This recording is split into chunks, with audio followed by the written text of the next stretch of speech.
Hi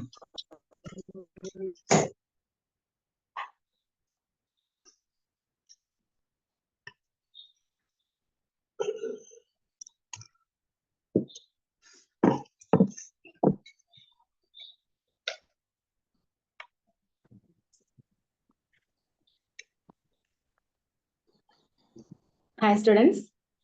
അപ്പം നമ്മൾ പഠിച്ചുകൊണ്ടിരുന്ന ഏത് പാഠമായിരുന്നു എന്ന് എല്ലാവർക്കും ഓർമ്മയുണ്ടോ? നമ്മൾ ചാപ്റ്റർ നമ്പർ 10 ആണ് നമ്മൾ പഠിച്ചുകൊണ്ടിരുന്നത്. ചാപ്റ്റർ 10ന്റെ ഹെഡിങ് ഏതാ? കേൾക്കത്തില്ല ഞാൻ പറയുന്നത്? ഓക്കെ, നമ്മൾ മുഗൾ ഭരണത്തെ കുറിച്ചൊക്കെയാണ് അല്ലെ പറഞ്ഞുകൊണ്ടിരുന്നത്. നമ്മൾ ഷാജഹാനെ കുറിച്ചും അതുപോലെ നമ്മുടെ മുഗൾ രാജവംശത്തിന്റെ ഒരുപാട് പ്രത്യേകതകളെ കുറിച്ചൊക്കെ നമ്മൾ പഠിച്ചു. അപ്പോൾ ഇനി നമ്മൾ അടുത്തത് കാണാൻ പോകുന്നത് ചാപ്റ്റർ 10ലെ തന്നെ 118 118ാമത്തെ പേജ് നമ്പറിലാണ്. അവിടെ വരെയായിരുന്നു നമ്മൾ കഴിഞ്ഞ ക്ലാസ്സിൽ നിർത്തിയിരുന്നത്.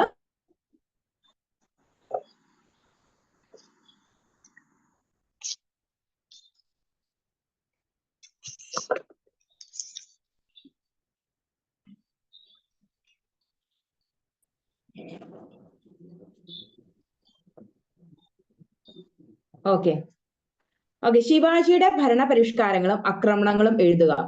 അതാണ് പേജ് നമ്പർ 118 എടുക്കുക. ചാപ്റ്റർ 10ലെ എല്ലാവരും എടുത്തോ? ഒരു നമ്മുടെ ഗൈഡും അതുപോലെ തന്നെ ഒരു പെന്നും ആയിട്ടിരിക്കണേ, അല്ലെങ്കിൽ ഒരു പെൻസിലൊക്കെ ആയിട്ടിരിക്കണം. നമ്മൾ പ്രധാനപ്പെട്ട ഭാഗങ്ങൾ പറയുമ്പോൾ അല്ലെങ്കിൽ പ്രധാനപ്പെട്ട പോയിന്റുകൾ പറയുമ്പോൾ അത് അണ്ടർലൈൻ ചെയ്ത് പോകണം. അപ്പോൾ നമുക്ക് കൂടുതൽ നമ്മൾ പിന്നീട് റിവിഷൻ ക്ലാസ്സുകളിലൊക്കെ നമുക്ക് കൂടുതൽ അത് ഹെൽപ്ഫുൾ ആവും. ഓക്കെ, അപ്പം ക്വസ്റ്റ്യൻ നമ്പർ 10, ശിവാജിയുടെ ഭരണ പരിഷ്കാരങ്ങളും ആക്രമണങ്ങളും. അപ്പൊ ശിവാജി എന്ന് പറയുന്നത് ഒരു മികച്ച ഒരു ഭരണാധികാരിയായിരുന്നു. അതുപോലെ തന്നെ അതൊരു മറാത്ത സാമ്രാജ്യത്തിന്റെ അധിപനായിരുന്നു ശിവാജി എന്ന് പറയുന്നത്. അപ്പൊ അദ്ദേഹത്തിന്റെ ഭരണങ്ങളും അദ്ദേഹം എങ്ങനെ മുഗൾ രാജവംശവുമായി ബന്ധപ്പെട്ടിരിക്കുന്നു എന്നുള്ള കാര്യമാണ് നമ്മൾ ഇവിടെ പഠിക്കാൻ പോകുന്നത് അല്ലെങ്കിൽ ചർച്ച ചെയ്യാൻ പോകുന്നത്. ഡെക്കാൻ രാജ്യങ്ങളുടെ ദൗർബല്യവും മുഗളന്മാരുടെ നിരന്തര യുദ്ധങ്ങളും ശിവാജിയുടെ ഉയർച്ചയ്ക്ക് കാരണമായി. പല കോട്ടകളും അതിന്റെ പരമ്പരാഗത ഉടമസ്ഥരിൽ നിന്നും ശിവാജി കൈയടക്കുന്നു. നിരവധി കോട്ടകൾ അദ്ദേഹം പണിയുകയും ചെയ്തു. 1687 ശിവാജി ആദ്യമേ മുഗളന്മാരുമായി ഏറ്റുമുട്ടുന്നത് ശിവാജിയെ തകർക്കാൻ ശ്രമിച്ച ബീജാപ്പൂർ ജനറൽ അഫ്സൽ ഖാൻ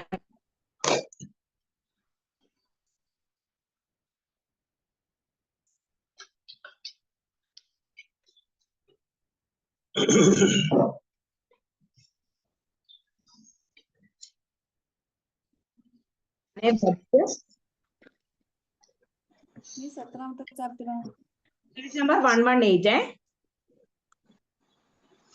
നിങ്ങൾ എന്തെങ്കിലും ഡൗട്ട് ചോദിക്കാനുണ്ടെങ്കിൽ നമ്മുടെ ചാറ്റ് വഴി ചോദിക്കാം. എന്തെങ്കിലും കേൾക്കുന്നില്ല അല്ലെങ്കിൽ അങ്ങനെ ഡൗട്ടോ എന്തെങ്കിലും ഉണ്ടെങ്കിൽ അവസാനം നമുക്ക് എന്തെങ്കിലും ഡൗട്ട് ക്ലിയറേഷൻ സെക്ഷൻ ഉണ്ടാവും. അപ്പൊ ഡൗട്ട് എന്തെങ്കിലും ഉണ്ടെങ്കിൽ അവസാനം ഒരു 10 മിനിറ്റ് നമുക്ക് ക്ലാസ് ഡിസ്റ്റർബ് ചെയ്തു. ഓക്കെ, പേജ് നമ്പർ 118 എടുക്കുക. ശിവാജിയുടെ ഭരണപരിഷ്കാരങ്ങളും ആക്രമണങ്ങളും അതിനെക്കുറിച്ചാണ് നമ്മൾ ഡിസ്കസ് ചെയ്യുന്നത്. അപ്പോൾ ശിവാജി മുഗളന്മാരുമായിട്ട് അദ്ദേഹത്തിന്റെ ബന്ധം എന്താണ്, അതുപോലെ തന്നെ മുഗളന്മാര് ശിവാജിയുടെ ഭരണത്തിൽ അദ്ദേഹത്തെ എങ്ങനെയൊക്കെ സ്വാധീനിച്ചു എന്നുള്ള കാര്യങ്ങളൊക്കെയാണ് ഇവിടെ പറയുന്നത്. അപ്പോൾ മുഗളരുടെ രാഷ്ട്രീയ രീതിയെ കുറിച്ചും അവരുടെ ഭരണപരിഷ്കാരങ്ങളെ കുറിച്ചും മുഗൾ സാമ്രാജ്യത്തിലെ പ്രധാന രാജാക്കന്മാരെ കുറിച്ചൊക്കെയാണ് നമ്മൾ കഴിഞ്ഞ ക്ലാസ്സിൽ പഠിച്ചിരുന്നത്. ഔറംഗസീബ്, അതുപോലെ തന്നെ ഷാജഹാൻ, ജഹാംഗീർ തുടങ്ങിയ പ്രസിദ്ധമായ രാജാ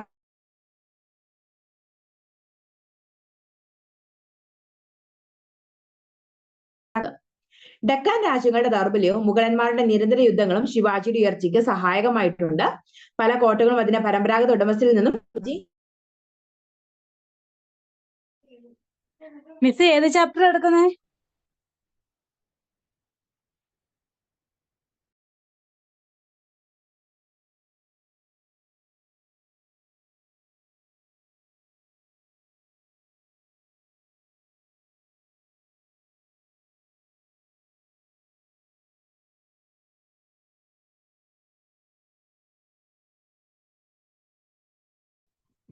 കേൾക്കാൻ പറ്റുള്ളല്ലോ?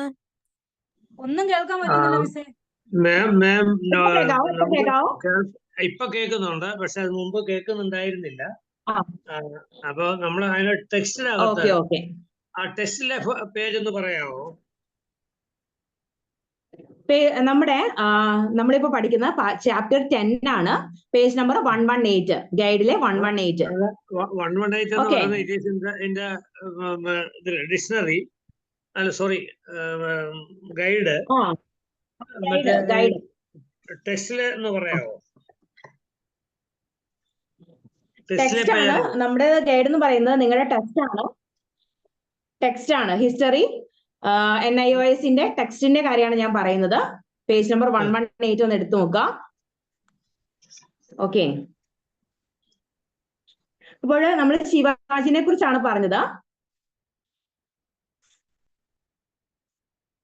ശിവാജി എന്ന് പറയുന്നത് വളരെ പ്രശസ്തനായ ഒരു ഭരണാധികാരിയായിരുന്നു നമ്മൾ പറഞ്ഞു.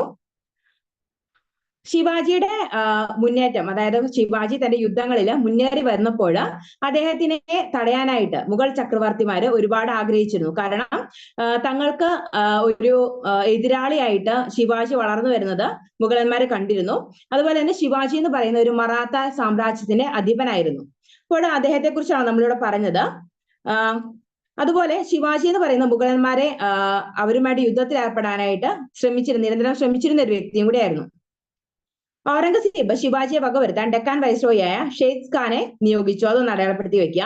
1660 ഖാൻ പൂനെയും ചെക്കാൻ കോട്ടയും കൈവശപ്പെടുത്തി ശിവാജി ബീജാപൂരുമായി ഒരു സമാധാന സന്ധി ഉണ്ടാക്കി.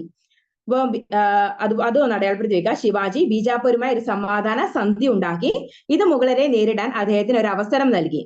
1664 ശിവാജി പടിഞ്ഞാറൻ തീരത്തുള്ള അതിസമ്പന്നമായ മുഗൾ തുറമുഖം സൂററ്റ് ആക്രമിച്ച് തകർത്തു.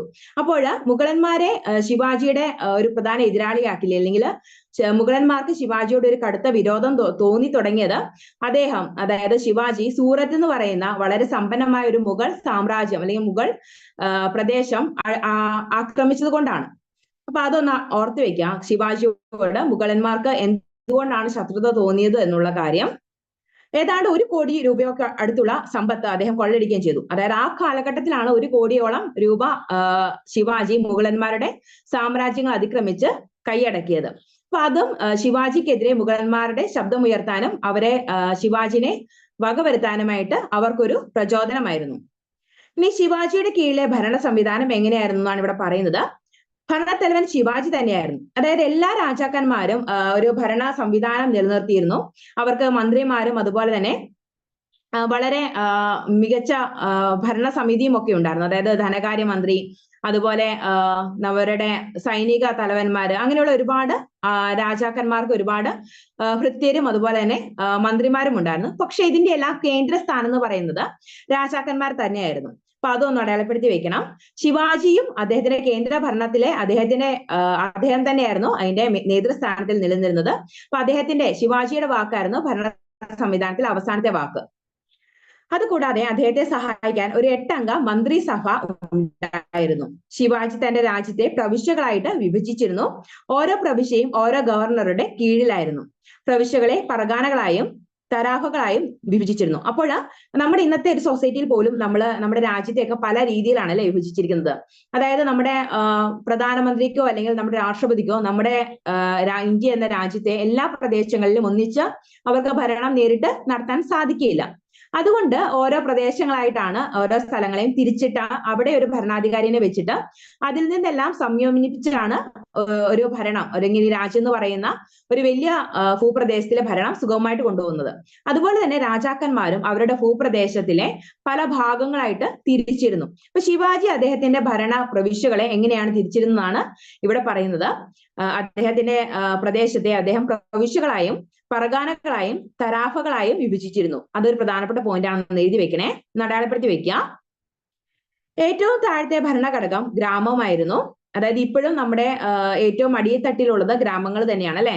നമ്മുടെ ഭരണ വ്യവസ്ഥ എടുക്കുകയാണെങ്കിൽ ഏറ്റവും അടിയിലുള്ളത് ഗ്രാമങ്ങളാണ്. അതിനുശേഷം താലൂക്കുകള്, ജില്ലകള്, പിന്നെ സംസ്ഥാനങ്ങൾ, അങ്ങനെയാണ് പോകുന്നത്. അപ്പോൾ ഇവിടെയും ഏറ്റവും അടിത്തട്ടില് ഗ്രാമങ്ങളായിരുന്നു. അതുപോലെ തന്നെ ഗ്രാമത്തലവന്മാർ, അവിടെ ഒരു ഭരണാധികാരികൾ ഉണ്ടായിരുന്നു. ഗ്രാമത്തിന്റെ ചുമതല ഗ്രാമപഞ്ചായത്തുകൾക്കായിരുന്നു. അതൊന്ന് അടയാളപ്പെടുത്തി വെക്കണം. ശിവാജിയുടെ നികുതി സമ്പ്രദായം വളരെ കാര്യക്ഷമമായിരുന്നു. അപ്പൊ എല്ലാ രാജാക്കന്മാരും അവരുടെ അവരുടെ ഭരണത്തിന് ആവശ്യമായിട്ടുള്ള പണം സമ്പാദിക്കുന്നത് നികുതിയിലൂടെയാണ്. അപ്പം ഇന്നത്തെ കാലഘട്ടത്തിൽ പോലും നമുക്ക് പലതരത്തിലുള്ള നികുതികൾ അറിയാം അല്ലെ. കെട്ടിട നികുതി, അതുപോലെ തന്നെ തൊഴിൽ നികുതി, അങ്ങനെ പലതരത്തിലുള്ള നികുതികൾ നമ്മൾ കൊടുക്കുന്നുണ്ട്. അതുപോലെ തന്നെ രാജാക്കന്മാരും അവരുടെ ഭരണ കാലഘട്ടത്തിൽ പലതരത്തിലുള്ള നികുതികൾ ഏർപ്പെടുത്തിയിരുന്നു. അതുപോലെ വാണിജ്യ നികുതിയും, അതുപോലെ അവരുടെ കാർഷിക നികുതിയായിരുന്നു അവരുടെ പ്രധാന വരുമാന മാർഗം എന്ന് പറയുന്നത്. കൃഷിയായിരുന്നല്ലോ അവിടുത്തെ പ്രധാന ഉപജീവന മാർഗം. അപ്പോൾ കർഷകര് നൽകുന്ന നികുതി പണം കൊണ്ടാണ് രാജാക്കന്മാര് അവരുടെ ഭരണ കാര്യങ്ങളും മറ്റു കാര്യങ്ങളും ഒക്കെ നിർവഹിച്ചിരുന്നത്. അപ്പോൾ കൃഷിക്കാരിൽ നിന്നും ഉദ്യോഗസ്ഥർ നേരിട്ട് നികുതി പിരിക്കുകയായിരുന്നു. നികുതി തീരുമാനിക്കുന്നതിന് മുൻപ് ഭൂമി സർവേ ചെയ്ത് തിട്ടപ്പെടുത്തിയിരുന്നു. ഉൽപാദനത്തിന് 30% നികുതിയെ നൽകിയിരുന്നു. അപ്പൊ ശിവാജി ഉൾപ്പെടുത്തിയ നികുതി സമ്പ്രദായത്തിലെ പ്രധാനപ്പെട്ട കാര്യങ്ങളാണ് ഇവിടെ പറഞ്ഞത്. ഏതൊക്കെയാണ്? നികുതി നേരിട്ടാണ് പിരിച്ചിരുന്നത്. അതുപോലെ തന്നെ ഒരു കാർഷിക വിലയുടെ 30% നികുതിയായിട്ട് രാജാവിന് കൊടുക്കേണ്ടി വന്നിരുന്നു. അതുപോലെ നമ്മുടെ ഭൂമി സർവേ ചെയ്ത് തിരിച്ചിട്ടാണ് അവിടെ നടക്കുന്ന ഉൽപാദനത്തിന് 30% നികുതിയായിട്ട് സ്വീകരിച്ചിരുന്നത്. അതും ഒന്ന് അടയാളപ്പെടുത്തി വെക്കണം. ബിജാപൂരിലെ ജില്ലകളിൽ നിന്ന് ചൗത്ത് എന്നും സർദേശ് മുഖി എന്നും വിളിക്കുന്ന 2 തരം പ്രത്യേക നികുതി ശിവാജി പിരിച്ചിരുന്നു.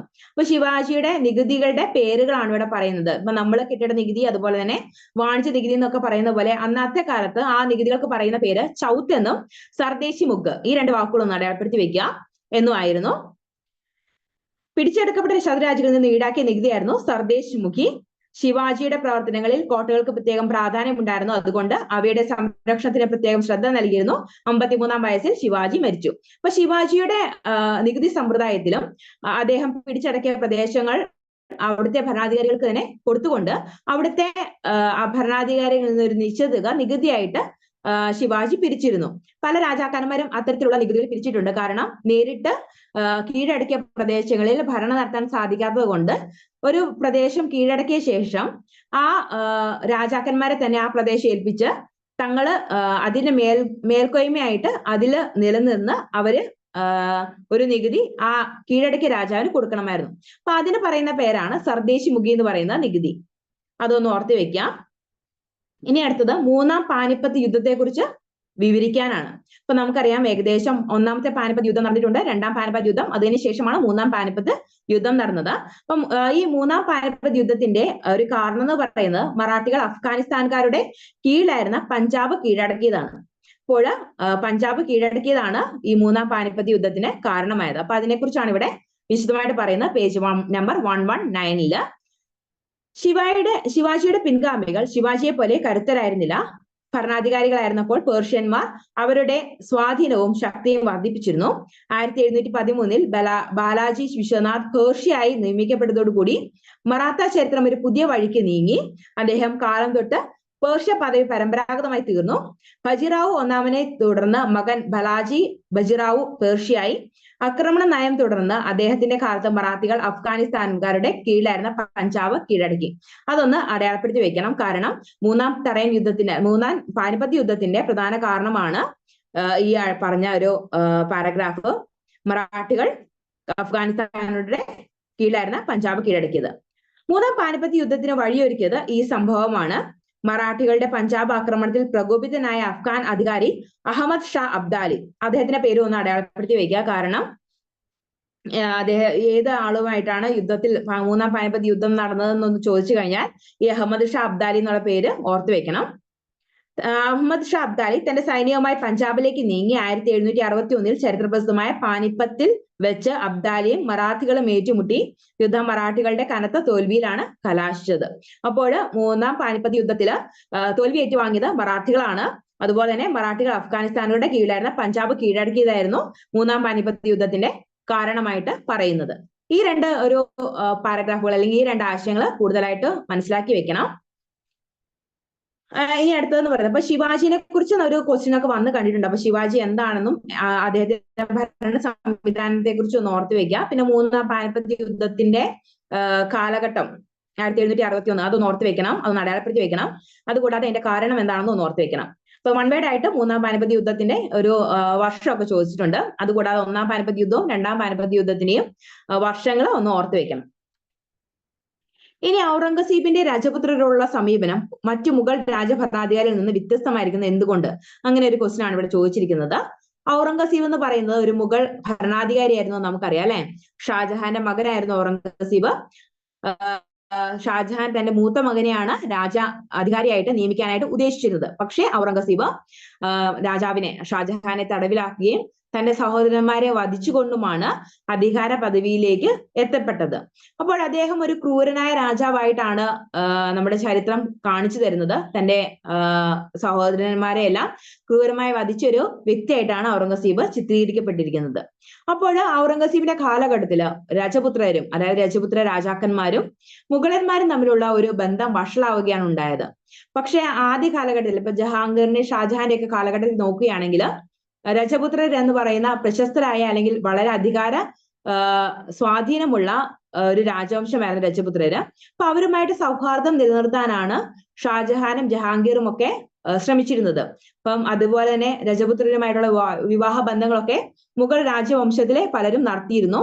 അപ്പൊ ആ വിവാഹ ബന്ധങ്ങളൊക്കെ അവരുടെ ഒരു സൗഹൃദം വളരെ ഊട്ടിയുറപ്പിക്കുന്നതിന് സഹായകരം ആയിരുന്നു. പക്ഷെ ഔറംഗസീബിന്റെ കാലഘട്ടം എത്തിയപ്പോൾ ഔറംഗസീബ് ചില രാജ്യങ്ങളെ ചൊല്ലിയുള്ള തർക്കങ്ങളിൽ ഏർപ്പെട്ടപ്പോൾ രജപുത്രർക്ക് മുഗളന്മാരുമായിട്ടുള്ള ഒരു സൗഹൃദ മനോഭാവം ഇല്ലാതാവുകയാണ് ചെയ്തത്. അപ്പൊ എങ്ങനെയാണെന്നുള്ള കാര്യം ഇവിടെ പറയുന്നത്, അക്ബറുടെ ഭരണകാലത്ത് മീവാർ മാത്രമായിരുന്നു മുഗൾ ഭരണത്തിന് കീഴിൽ വരാത്ത ഏക പ്രദേശം. മീവാറിനെ കൈയടക്കാനായി ജഹാംഗീർ ഒരു ആക്രമണ നയം തന്നെ സ്വീകരിച്ചു. നീണ്ട ഏറ്റുമുട്ടലുകൾക്ക് ശേഷം റാണ അമർ സിംഗ് മുഗൾ മേൽക്കോയ്മ അംഗീകരിക്കാൻ തയ്യാറായി. റാണ അമർ സിംഗ് എന്ന് പറയുന്ന ഒരു രജപുത്ര രാജാവായിരുന്നേ, അതൊന്ന് ഓർത്ത് വെക്കുക. മാർവലിൽ നിന്ന് പിടിച്ചെടുത്ത ചിറ്റൂർ കോട്ട ഉൾപ്പെടെയുള്ള അതിർത്തികൾ അമർ സിംഗിന് തിരികെ കൊടുത്തു. അപ്പോൾ ജഹാംഗീർ ഇപ്പം മുഗൾ ഭരണകാലത്ത് ഒരു മീവാർ എന്ന് പറയുന്ന ഒരു പ്രദേശം രജപുത്രരുടെ കൈവശമായിരുന്നു. അപ്പൊ ആ മീവാർ മാത്രമായിരുന്നു മുഗൾ ഭരണത്തിന് കീഴിൽ ഉൾപ്പെടാത്ത ഒരു പ്രദേശമായി നിന്നിരുന്നത്. അപ്പൊ സ്വാഭാവികമായിട്ട് മുഗളന്മാർക്ക് ആ ഒരു പ്രദേശം കൂടെ കൈക്കലാക്കാനായിട്ട് ഉള്ള ഒരു ടെൻഡൻസി വന്നു. അപ്പോൾ ആണ് അക്ബർ ഈ മീവാർ എന്ന് പറയുന്ന പ്രദേശം, രജപുത്രരുടെ കയ്യിലുള്ള ആ പ്രദേശം കീഴടക്കാൻ വേണ്ടിയിട്ട് ആക്രമണങ്ങൾ ആരംഭിച്ചത്. അപ്പോൾ റാണ അമർ സിംഗ് എന്ന് പറയുന്ന രജപുത്ര രാജാവ് അതിൽ കീഴടങ്ങേണ്ടി വന്നു. പക്ഷേ മീവാർ എന്ന് പറയുന്ന പ്രദേശത്ത് നമ്മുടെ അക്ബർ ജഹാംഗീർ നേരിട്ടുള്ള ഒരു ഭരണം നടത്തിയില്ല. പകരം റാണ അമർ സിംഗിന് തന്നെ ആ പ്രദേശം കൊടുത്തിട്ട് അതിൽ നിന്നൊരു നികുതി പിരിക്കുകയാണ് ഉണ്ടായത്. നമ്മൾ നേരത്തെ പറഞ്ഞിരുന്നു, ഇങ്ങനെ പല രാജാക്കന്മാരും ആക്രമണങ്ങൾ നടത്തി ഒരു പ്രദേശം കീഴടക്കിയ ശേഷം അത് ആ ഭരണാധികാരികൾക്ക് തന്നെ കൊടുത്തുകൊണ്ട് അവിടെ നിന്നൊരു നികുതി പിരിച്ചിട്ട് അവര് കഴിഞ്ഞിരുന്നു എന്ന് നമ്മൾ പറഞ്ഞിരുന്നു. അപ്പൊ ഇനി ജഹാംഗീറും ഇത്തരത്തിൽ മീവാറിൽ നിന്ന് നികുതി പിരിച്ചിരുന്നു. പക്ഷേ ഷഹാന്റെയും കാലത്ത് രജപുത്രരും മുഗളരും തമ്മിൽ സൗഹാർദ്ദപരമായ ബന്ധമാണ് നിലനിന്നിരുന്നത്.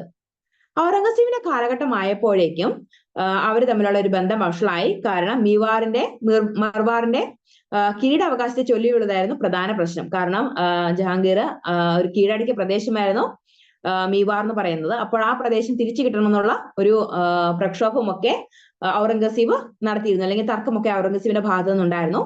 അതൊക്കെ രാജപുത്രരും അതുപോലെ തന്നെ മുഗളന്മാരും തമ്മിലുള്ള ബന്ധം വഷളാക്കുന്നതിന് പ്രധാന പങ്ക് വഹിച്ചു.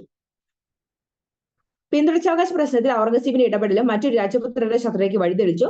അതുപോലെ അദ്ദേഹം ജോധ്പൂർ കൈയടക്കിയത് മുഗൾ രാജപുത്ര ശത്രുതയെ വർദ്ധിപ്പിക്കുകയും രജപുത്രർ മുഗൾ ഭരണത്തിൽ നിന്ന് വിട്ടുമാറുകയും ചെയ്തു. ഓക്കെ, അപ്പോൾ ഔറംഗസീബിന് രജപുത്രരുമായിട്ടുള്ള മുഗളന്മാരുടെ ബന്ധം എങ്ങനെയായിരുന്നു എന്നുള്ള ക്വസ്റ്റ്യൻ ഒക്കെ വന്നിട്ടുണ്ട്. അപ്പൊ ആ ഒരു ബന്ധം വഷളാവാനുള്ള കാരണം ഔറംഗസീബാണ്. ഔറംഗസീബ് മീവാർ എന്ന് പറയുന്ന പ്രദേശത്തെ കുറിച്ചുള്ള തർക്കങ്ങളാണ് രജപുത്രരും മുഗളന്മാരും തമ്മിലുള്ള ഒരു സ്വരചേർച്ചയ്ക്ക് കാരണമായത്. അപ്പൊ ഇത്തരം കാര്യങ്ങളാണ് നമ്മൾ ചാപ്റ്റർ 10 പഠിക്കാനുള്ളത്. അപ്പൊ പ്രധാനമായിട്ട് മുഗളന്മാരുടെ ഭരണ സംവിധാനങ്ങൾ, അതായത് അതുപോലെ മുഗളന്മാരിലെ പ്രധാന രാജാക്കന്മാർ ആരൊക്കെയായിരുന്നു എന്നുള്ള കാര്യവും പ്രധാനമായിട്ട് ഓർത്തിരിക്കണം. ഷാജഹാനും ജഹാംഗീറും അക്ബറും ഔറംഗസീബും ഒക്കെ ഈ മുഗൾ രാജവംശത്തിലെ പ്രധാന രാജാക്കന്മാരാണ്. ഇപ്പൊ ചാപ്റ്റർ 10 കഴിഞ്ഞു. ചാപ്റ്റർ 11 നമുക്ക് പഠിക്കാനില്ലാത്ത ഒരു ഭാഗമാണ്. അപ്പൊ അവിടെ പേജ് നമ്പർ 121 ഒന്ന് ഇൻറ്റു മാർക്ക് ഇട്ട് വെക്കുക. ചില പാഠഭാഗങ്ങള് നമുക്ക് നമ്മുടെ സിലബസിൽ നിന്ന് എടുത്തു മാറ്റിയിട്ടുണ്ട്. അതായത് സ്റ്റേറ്റ് സിലബസുകാർക്കും ഇത്തരത്തിലെ ചില പാഠഭാഗങ്ങളൊക്കെ മാറ്റിയതായിട്ട് നമ്മൾ പത്രവാർത്തകളിൽ കണ്ടിട്ടുണ്ടായിരിക്കും. അതുകൊണ്ട് നിങ്ങൾക്കും ഈ ചെറിയ ചില പോർഷൻസ് മാറ്റിയിട്ടുണ്ട്. അപ്പൊ അതിൽ ഉൾപ്പെടുന്നതാണ് ചാപ്റ്റർ 11. ചാപ്റ്റർ 11 പഠിക്കണ്ട. അതിനുശേഷം നമുക്ക് പഠിക്കാനുള്ളത് ചാപ്റ്റർ 12 ആണ് കേട്ടോ. അപ്പൊ ചാപ്റ്റർ 12 എടുത്തോളുക. പേജ് നമ്പർ 132 132 പേജ് നമ്പർ എടുക്കുക. ചാപ്റ്റർ 12 ഭരണ സംവിധാനത്തിന്റെ സ്ഥാപനങ്ങൾ. അതിനെക്കുറിച്ചാണ് നമ്മൾ ചാപ്റ്റർ 12 പഠിക്കാൻ പോകുന്നത്. അതായത് നമുക്കറിയാം നമ്മുടെ രാജാക്കന്മാരെ കുറിച്ചൊക്കെ നമ്മൾ പഠിച്ചു അല്ലെ, രാജാക്കന്മാരുടെ ഭരണ സംവിധാനത്തെ കുറിച്ചും ഒക്കെ നമ്മൾ കണ്ടു. അപ്പൊ അത് കൂടാതെ പലതരത്തിലുള്ള രാജാക്കന്മാരെ സഹായിക്കുന്ന ആളുകളും പ്രഭുക്കന്മാര്, അതുപോലെ തന്നെ വലിയ ഉദ്യോഗസ്ഥ വൃന്ദങ്ങള്, അതുപോലെ മൻസബ്ദാരി തുടങ്ങിയ നമ്മുടെ ഉദ്യോഗസ്ഥരുടെ സ്ഥാനപ്പേരുകള്, അവരുടെ സ്ഥാനമാനങ്ങൾ, അവരുടെ ചുമതലകള്, ഇത്തരം കാര്യങ്ങളൊക്കെയാണ് നമ്മൾ ഈ ഒരു പാഠഭാഗത്തിൽ അല്ലെങ്കിൽ ഈ ഭരണ സംവിധാനത്തിനെ സ്ഥാപനങ്ങൾ എന്ന പാഠഭാഗത്തിൽ നമുക്ക് പഠിക്കാനുള്ളത്. അതിന്റെ ഫസ്റ്റ് ക്വസ്റ്റ്യൻ ആയിട്ട് ഇവിടെ ചോദിച്ചിരിക്കുന്നത് സുൽത്താനേറ്റ് ഭരണത്തിന് കീഴിലെ പ്രഭുത്വ മേൽക്കോയ്മയുടെ ഘടന ചർച്ച ചെയ്യുക എന്നാണ്. അപ്പോൾ നമ്മൾ കഴിഞ്ഞ ക്ലാസ്സിലൊക്കെ കണ്ടു കാണും, ഓരോ രാജാക്കന്മാരും പ്രഭുക്കന്മാരുടെ ഓരോ വീക്ഷണകോണിൽ അല്ലെങ്കിൽ അവരുടെ അധികാരത്തിൽ നിന്നും അവരുടെ സ്വാധീനത്തിന്റെ ഫലമായിട്ടും പല നിയമങ്ങൾ ഉണ്ടാക്കുകയൊക്കെ ചെയ്തിട്ടുണ്ടെന്ന് നമ്മൾ കഴിഞ്ഞ ക്ലാസ്സിലൊക്കെ കണ്ടിട്ടുണ്ട്. അപ്പൊ ഇന്ന് ഈ കാലഘട്ടത്തിൽ നമ്മൾ താരതമ്യം ചെയ്യുകയാണെങ്കിൽ കുറച്ച് പണമുള്ളവരും അല്ലെങ്കിൽ വ്യവസായശാലകളുടെയൊക്കെ ഉടമസ്ഥരൊക്കെ ആയിട്ട് നിൽക്കുന്ന ആളുകളെയൊക്കെ നമുക്ക് പ്രഭുക്കരായിട്ട് താരതമ്യപ്പെടുത്താം. അപ്പോൾ ഈ പ്രഭുക്കർ എന്ന് പറയുന്നത് രാജാക്കന്മാരുടെ ഭരണത്തിലൊക്കെ ഒരുപാട് സ്വാധീനം ചെലുത്തിയിട്ടുള്ള ആളുകളായിരുന്നു. അപ്പൊ അവർക്ക് കൂടുതൽ സമ്പത്തും അതുപോലെ തന്നെ ഭൂപ്രദേശങ്ങളും ഒക്കെ നിലനിന്നിരുന്നിട്ടുള്ള ആളുകളാണ് പ്രഭുക്കന്മാരായിട്ട് ഉണ്ടായിരുന്നത്. അപ്പം ചില രാജാക്കന്മാരൊക്കെ പ്രഭുക്കന്മാരുടെ ഓവറായിട്ടുള്ള അധികാരത്തെ നിയന്ത്രിച്ചിട്ടുണ്ട്. പക്ഷെ ചില രാജാക്കന്മാർക്ക് പ്രഭുക്കന്മാരുടെ അധികാരം നിയന്ത്രണ വിധേയമാക്കാൻ കഴിഞ്ഞിട്ടില്ല. അപ്പൊ അതൊക്കെ വളരെ വലിയൊരു രാഷ്ട്രീയ അരക്ഷിതാവസ്ഥയിലേക്കൊക്കെ കൊണ്ടുപോയിട്ടുമുണ്ട്. നമ്മൾ കഴിഞ്ഞ ക്ലാസ്സുകളിലൊക്കെ പഠിച്ചിട്ടുള്ള സുൽത്താന റസിയ എന്ന് പറയുന്ന നമ്മുടെ ഇന്ത്യയിലെ തന്നെ ഏറ്റവും പ്രഗത്ഭയായ ഒരു സ്ത്രീ ആദ്യത്തെ ഭരണാധികാരിയായിരുന്നു.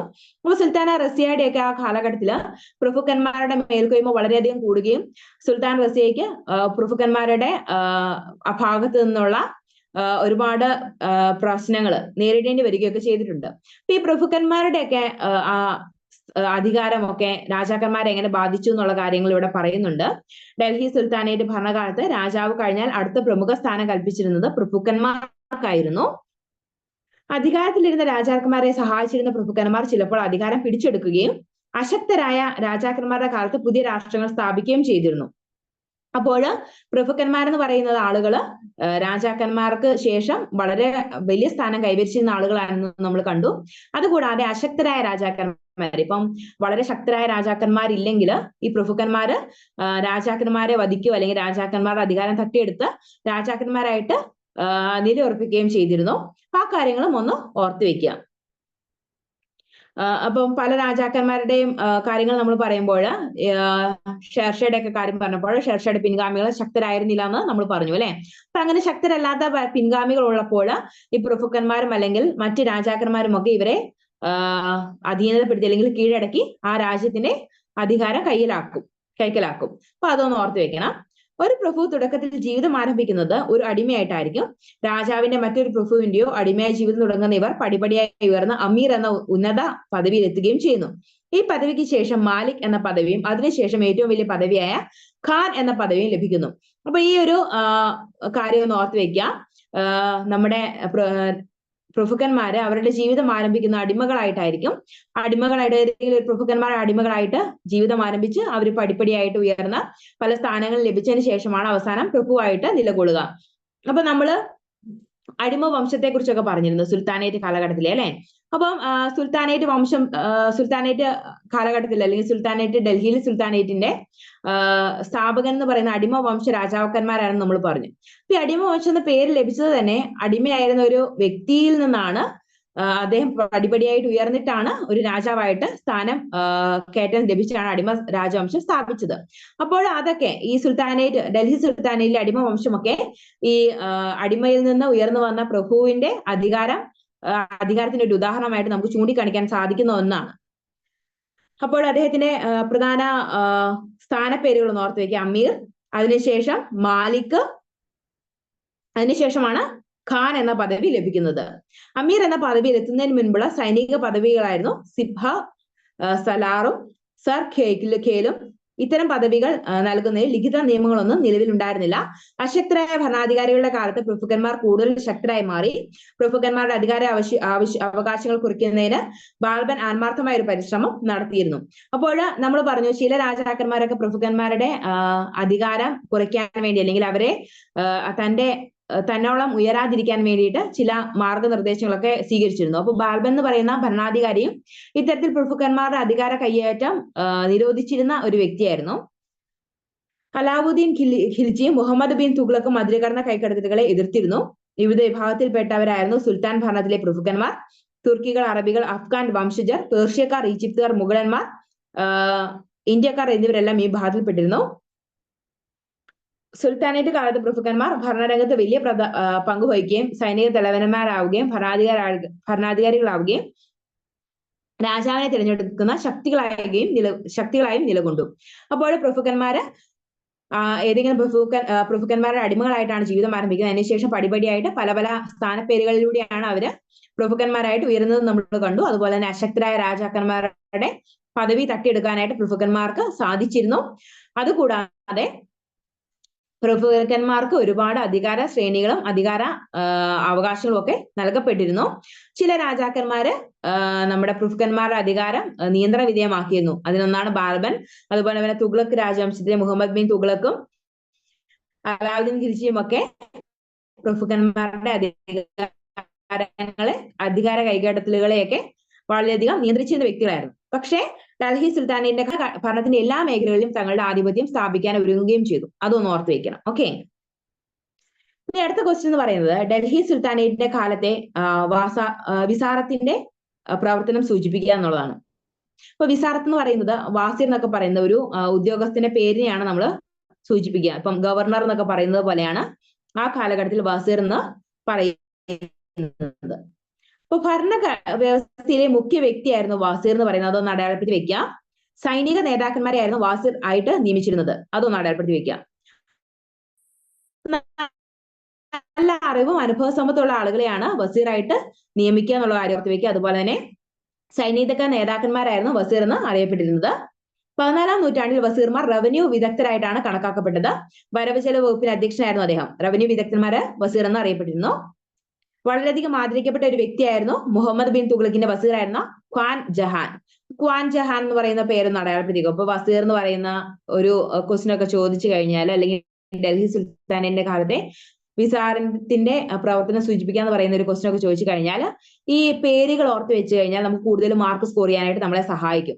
അപ്പോൾ മുഹമ്മദ് ബിൻ തുഗ്ലക്കിന്റെ വസീറായിരുന്ന ഖ്വാൻ ജഹാൻ, അതുപോലെ തന്നെ ഫിറാസ് തുഗ്ലക്കിന്റെ വസീറായിരുന്ന ഖാൻ ഇ ജഹാൻ, ഇവർ രണ്ടുപേരും വളരെ പ്രശസ്തരായിരുന്ന വസീർമാരായിരുന്നു. അപ്പോൾ ഇവരുടെ പേര് നമ്മൾ കൃത്യമായിട്ട് ഓർത്ത് വെക്കണം. വളരെയധികം ആദരിക്കപ്പെട്ട ഒരു വ്യക്തിയായിരുന്നു ഖ്വാൻ ജഹാൻ എന്ന് പറയുന്നത്. സുൽത്താൻ പലപ്പോഴും കലാപങ്ങൾ അമർച്ച ചെയ്യാൻ വിദൂര സ്ഥലങ്ങളിലേക്ക് പോകുമ്പോൾ ഖ്വാൻ ജഹാനെയാണ് തലസ്ഥാനത്തിന് ചുമതല ഏൽപ്പിക്കാറുള്ളത്. ബാൽബന്റെ കാലത്ത് എല്ലാ അധികാരവും സുൽത്താനായിരുന്നു. വസീർ വെറുമൊരു നിഴൽ മാത്രമായിരുന്നു. ചില രാജാക്കന്മാരൊക്കെ വസീറിന് വളരെ വലിയൊരു പദവിയൊന്നും അല്ലെങ്കിൽ അധികാര ശ്രേണിയൊന്നും നൽകിയിരുന്നു. അതിൽ പ്രധാന വ്യക്തിയായിരുന്നു ബാൽബൻ എന്ന് പറയുന്നത്. അപ്പൊ ബാൽബന്റെ ഒരു അധികാര കാലഘട്ടത്തിൽ ബാൽബനായിരുന്നു ആ ഒരു ഭരണത്തിന്റെ മുഖ്യ സ്ഥാനം കരസ്ഥമാക്കിയിരുന്നത്. അല്ലെങ്കിൽ അധികാരമെല്ലാം ബാൽബനിൽ കേന്ദ്രീകരിച്ചിരുന്നു. അദ്ദേഹം പ്രഭുക്കന്മാരോ അല്ലെങ്കിൽ അതുപോലെ തന്നെ മറ്റ് ഉദ്യോഗസ്ഥരെയൊന്നും തന്റെ ഭരണത്തിൽ ഏർപ്പെടുത്താത്ത ഒരു വ്യക്തിയായിരുന്നു. അതൊന്ന് ഓർത്ത് വെക്കണം. അപ്പോൾ ബാൽബന്റെ കാലഘട്ടത്തിൽ വസീർ വെറും ഒരു നിഴൽ മാത്രമായിരുന്നു. പക്ഷേ ഫിറാസ് തുഗ്ലക്കിന്റെ വസീർ ആയിരുന്ന ഖാൻ ഇ ജഹാന് റവന്യൂ വകുപ്പിന്റെ പൂർണ്ണ ചുമതല സുൽത്താൻ നൽകിയിരുന്നു. അപ്പൊ അതൊന്ന് ഓർത്ത് വെക്കുക, അതൊന്ന് അടയാളപ്പെടുത്തി വെക്കുക. ഒരു റെഡ് മഷിപ്പേനയോ അല്ലെങ്കിൽ ഒരു ബ്ലൂ മഷിപ്പേനയോ അല്ലെങ്കിൽ പെൻസിൽ കൊണ്ടാണെങ്കിലും ഒന്ന് അടയാളപ്പെടുത്തി വെക്കണേ. അങ്ങേറ്റം കാര്യപ്രാപ്തിയുള്ള ഒരു വസീറിനെ സുൽത്താന് പൂർണ്ണ വിശ്വാസമായിരുന്നു. ദൂരസ്ഥലങ്ങളിലേക്ക് പോകുമ്പോൾ ഭരണത്തിന്റെ മുഴുവൻ ചുമതലകളും സുൽത്താൻ ഇദ്ദേഹത്തിന് നൽകിയിരുന്നു. അപ്പൊ വസീർ എന്ന് പറയുന്ന റവന്യൂ വകുപ്പിന്റെ ചുമതലയുള്ള വ്യക്തിയായിരുന്നു. അതുപോലെ തന്നെ നമ്മൾ ആ രണ്ട് വസീർമാരുടെ പേരുകൾ ഒന്ന് ഓർത്ത് വെക്കാം. അതുകൂടാതെ ബാൽബൻ എന്ന് പറയുന്നത് വസീറിന്റെ വലിയ പ്രാധാന്യം നൽകാത്തൊരു വ്യക്തിയാണെന്നും കൂടെ ഓർത്ത് വെക്കാം. അതുപോലെ തന്നെ വസീർമാർക്ക് മുഹമ്മദ് ബിൻ തുഗ്ലക്കും അല്ലെങ്കിൽ ഫിറസ് തുഗ്ലക്കും ഒക്കെ ഉയർന്ന സ്ഥാനം നൽകിയെന്നുള്ള കാര്യം ഒന്ന് ഓർത്ത് വെക്കുക. ഇനി അടുത്തെന്ന് പറയുന്നത് സുൽത്താനേറ്റിലെ കീഴിലെ പ്രാദേശിക ഭരണത്തിന്റെ പ്രവർത്തനങ്ങളെ ചർച്ച ചെയ്യുക. അപ്പോൾ പ്രാദേശിക ഭരണം എന്ന് പറയുന്നത് ഇപ്പൊ സുൽത്താൻമാര് വലിയൊരു സാമ്രാജ്യത്തിന്റെ അധിപന്മാരായിരുന്നു. അപ്പോൾ ആ സാമ്രാജ്യത്തെ മൊത്തത്തിൽ അവരുടെ നേരിട്ട് അതിൽ പ്രവർത്തിക്കാനോ അല്ലെങ്കിൽ അതിലെ ഭരണം നടത്താനോ സുൽത്താൻമാർക്ക് കഴിഞ്ഞിരുന്നില്ല. അപ്പോൾ അങ്ങനെ വന്നു കഴിഞ്ഞപ്പോൾ അവര് പല പ്രദേശങ്ങളെയും പല ആയിട്ട് തിരിക്കുകയും ആ തിരിച്ച പ്രദേശങ്ങളിൽ ഓരോ ഭരണാധികാരികളെ ഏർപ്പെടുത്തുകയും അങ്ങനെ രാജ്യത്തിന്റെ ഭരണ വ്യവസ്ഥിതി സുഗമമാക്കുകയും ചെയ്തിട്ടുണ്ട്. അതാണ് ഇവിടെ പറയുന്നത്. ഡൽഹി സുൽത്താനേറ്റിന്റെ കീഴിൽ രാജ്യത്തെ പല മേഖലകളായി തിരിച്ചിരുന്നു. അവയെ ഇക്താസ് എന്ന് പറയുന്നു. ഓരോ വ്യക്തിയും അപ്പൊ ഇക്താസ് എന്ന് പറയുന്ന ഒരു പ്രധാന പോയിന്റ് ആണ്, ഞാൻ അടയാളപ്പെടുത്തി വെക്കണം. അപ്പൊ ഓരോ ഇക്താസും മുഗതിയുടെ കീഴായിരുന്നു. അപ്പൊ മുഗതി എന്ന് പറയുന്നത് ഓരോ പ്രാവശ്യക്കും ഉള്ള ഗവർണർ എന്ന പദത്തിന് തുല്യമായ ഒരു പദമാണേ. അപ്പൊ മുഗതി എന്ന് പറയുന്നത് ഒരു വ്യക്തിയുടെ പേരല്ല, അത് ആ സ്ഥാനത്തിന്റെ പേരാണ്. അതൊന്ന് ഓർത്ത് വെക്കാം. മുഗതി എന്ന് പറയുന്നത് ഇക്ത എന്ന് പറയുന്ന ഭരണപ്രദേശത്തിന്റെ ഭരണകർത്താവായിരുന്നു മുഗതി. മുക്തികൾ ഗവർണർമാർക്ക് തുല്യമായിരുന്നു. ഇക്തയുടെ പരിപൂർണമായ ഭരണ ചുമതല മുക്തിക്കായിരുന്നു. അതൊന്ന് അടയാളപ്പെടുത്തി വെക്കാം. ഭൂനികുതി പിരിക്കുന്നതിന്റെയും ക്രമസമാധാനം ഉറപ്പുവരുത്തുന്നതിന്റെയും ചുമതല മുക്തിക്കായിരുന്നു. അവർ പിരിച്ചെടുത്ത നികുതിയിൽ നിന്ന് സൈനികരുടെ വേതനം കൊടുത്ത് ബാക്കി വരുന്ന തുക കേന്ദ്ര ഗവൺമെന്റ് നൽകണമായിരുന്നു. പ്രവിശ്യകളെ ഷിക്കുകളെ പ്രധാനകളായും വിഭജിച്ചിരുന്നു. അപ്പോൾ അതൊരു പ്രധാനപ്പെട്ട ഒന്നാണ്. ഇപ്പൊ നമ്മൾ ഈ കാലഘട്ടത്തിൽ നമ്മൾ നമ്മുടെ പ്രാദേശിക പ്രദേശത്തെ ജില്ലകളായിട്ടും ഗ്രാമങ്ങളായിട്ടും താലൂക്കുകളായിട്ടൊക്കെ തിരിക്കുന്നത് പോലെ ആ കാലഘട്ടത്തില് അവർ തിരിച്ചിരുന്നത് ഇക്തകൾ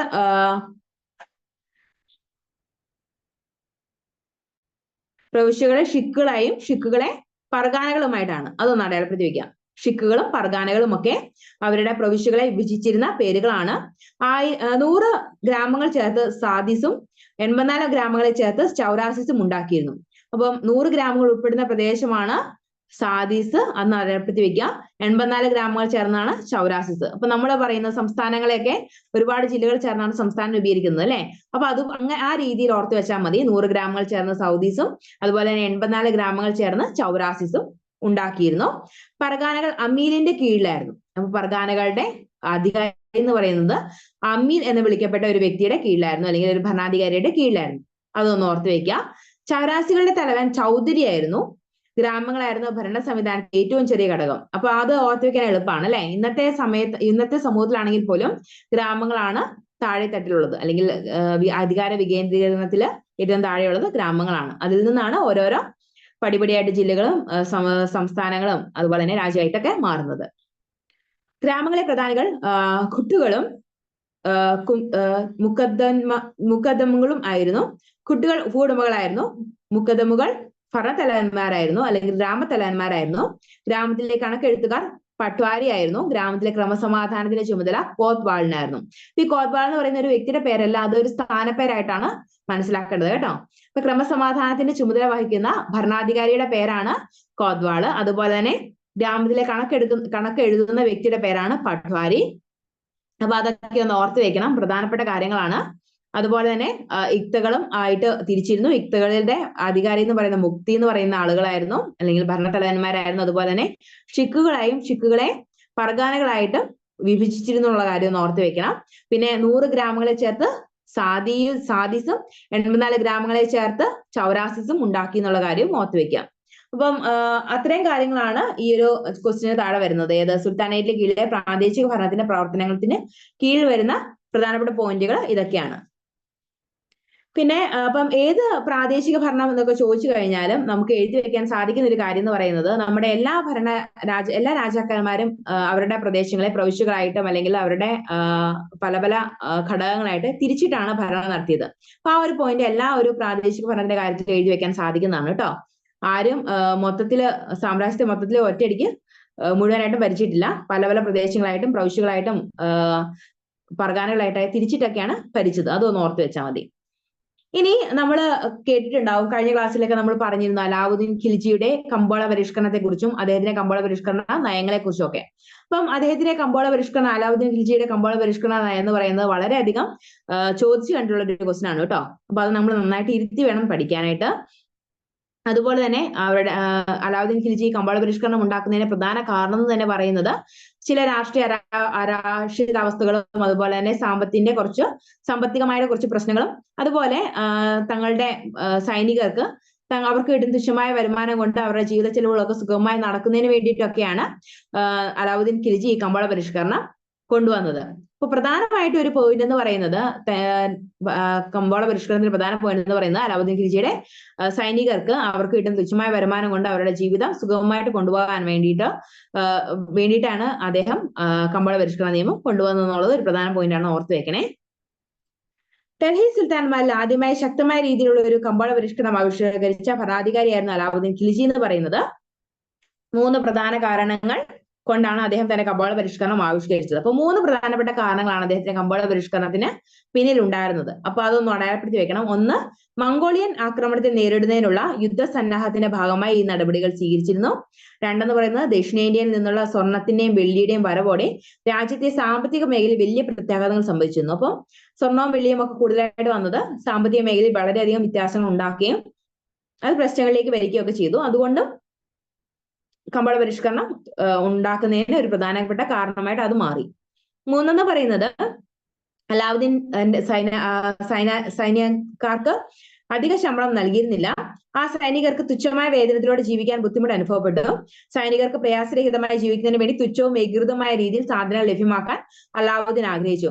അപ്പോൾ ഒരുപാട് പ്രശ്നങ്ങൾ ഉണ്ടായിരുന്നു. 3 പ്രധാന പ്രശ്നങ്ങളാണ് കമ്പോള പരിഷ്കരണത്തെ കുറിച്ച് കമ്പോള പരിഷ്കരണം തുടങ്ങാനായിട്ട് അലാവുദ്ദീൻ ഖിൽജിനെ പ്രേരിപ്പിച്ചത്. 1, മംഗോളിയൻ ആക്രമണമാണ്. 2 പറയുന്നത് സാമ്പത്തിക മേഖലയിലെ വലിയ പ്രത്യാഘാതങ്ങളാണ്. 3 എന്ന് പറയുന്നത് സൈനികർക്ക് തുച്ഛമായ ശമ്പളം കൊണ്ട് അവരുടെ ജീവിതമാർഗം കൂടുതൽ സുഗമമാക്കാൻ വേണ്ടിയിട്ടാണ് അലാവുദ്ദീൻ ഖിൽജി കമ്പോള പരിഷ്കരണം തുടങ്ങിയത്. അപ്പൊ ഇത്തരം കാര്യങ്ങൾ ഓർത്തു വെക്കുക. അത് കണ്ടിന്യൂസ് ആയിട്ട് ചോദിച്ചു കണ്ടുള്ള ഒരു ക്വസ്റ്റ്യൻ ആണ് കേട്ടോ അലാവുദ്ദീൻ ഖിൽജിയുടെ കമ്പോള പരിഷ്കരണം. ആദ്യ നടപടിയായിട്ട് അലാവുദ്ദീൻ ഖിൽജി സാധന സാമഗ്രികളുടെ എല്ലാം വില നിശ്ചയിക്കുകയും അത് രാജ്യത്തിലുടനീളം ഏകീകരിക്കുകയും ചെയ്തു. അതാണ് കമ്പോള പരിഷ്കരണത്തിന്റെ ആദ്യത്തെ ഒരു സ്റ്റേജ് എന്ന് പറയുന്നത്. അപ്പൊ എല്ലാ സാധനങ്ങളുടെയും വില ആദ്യം നിശ്ചയിച്ചു അദ്ദേഹം. അതിനുശേഷം അവശ്യ സാധനങ്ങളായ പഞ്ചസാര, ഉപ്പ്, ബാർലി, നെല്ല്, പച്ചക്കറികൾ, ചെരുപ്പുകൾ, ചീപ്പ്, സൂചി, സിൽക്ക്, അരി, ഗോതമ്പ്, തുണിത്തരങ്ങൾ, വെണ്ണ മുതലായ എല്ലാവിധ നിത്യോപയോഗ സാധനങ്ങളുടെയും തറവില പ്രഖ്യാപിച്ചു. അപ്പോൾ തറവില പ്രഖ്യാപിച്ചു എന്നുള്ള കാര്യം അണ്ടർലൈൻ ചെയ്യുക. അതുപോലെ തന്നെ രാജ്യത്തിലുടനീളം ഏകീകരിച്ച ഒരു വില നിശ്ചയിക്കുകയും ചെയ്തു. അതൊന്ന് അടയാളപ്പെടുത്തി വെക്കാം. അപ്പോൾ നമ്മുടെ ഇന്നത്തെ കാലഘട്ടത്തിൽ നമ്മൾ താങ്ങുവില ഒക്കെ കൊടുക്കാറുണ്ട് അല്ലെ? പല സാധനങ്ങൾക്കും ഒരു താങ്ങുവില കൊടുക്കാറുണ്ട്. ചിലപ്പോൾ ചില സാധനങ്ങളുടെ വില ക്രമാതീതമായി താഴേക്ക് പോകുമ്പോഴോ അല്ലെങ്കിൽ ഉയർന്നു പോകുമ്പോഴോ ഒക്കെ അതിനൊരു പരിധി നിശ്ചയിക്കാനായിട്ട് നമ്മുടെ ഗവൺമെന്റ് മുന്നിട്ടിറങ്ങാറുണ്ട്. അപ്പൊ അതുപോലെയാണ് അലാവുദ്ദീൻ ഖിൽജിയും തന്റെ പ്രദേശത്തെ സാധന സാമഗ്രികളുടെ എല്ലാം വില നിശ്ചയിക്കുകയും അതുപോലെ കൂടുതൽ വില കൂട്ടി എവിടെയെങ്കിലും വിൽക്കുന്നുണ്ടെങ്കിൽ അത് കണ്ടെത്താനായിട്ട് ഉദ്യോഗസ്ഥരെ നിയമിക്കുകയും അവരുടെ കാര്യങ്ങളിൽ അവരുടെ നടപടികളിൽ കുറ്റകൃത്യങ്ങൾ ചെയ്യുന്ന അല്ലെങ്കിൽ എന്തെങ്കിലും ക്രിയാവിക്രയങ്ങൾ ചെയ്യുന്ന ആളുകൾക്ക് വലിയ ശിക്ഷകൾ നൽകുകയും ചെയ്തിരുന്നു. മൃഗങ്ങളായ പശുവിന്റെയും കുതിരയുടെയും ക്രിയാവിക്രയത്തിന്റെ വില വരെ പ്രഖ്യാപിച്ചു. വില നിലവാരം ഉറപ്പാക്കുവാൻ കമ്പോള ഉദ്യോഗസ്ഥരെ നിയമിച്ചിരുന്നു. അതൊരു പ്രധാനപ്പെട്ട ഒരു പോയിന്റ് ആണ്. കാരണം അലാവുദ്ദീൻ ഖിൽജി വില നിശ്ചയിക്കുക മാത്രമല്ല തറവില നിശ്ചയിക്കുക മാത്രമല്ല ചെയ്തത്, അത് ആ ഒരു നിയമം എല്ലാവരും ഫോളോ ചെയ്യുന്നുണ്ടോ എന്ന് അറിയാൻ വേണ്ടിയിട്ട് അദ്ദേഹം കമ്പോള ഉദ്യോഗസ്ഥരെ നിയമിക്കുകയും കൂടി ചെയ്തു.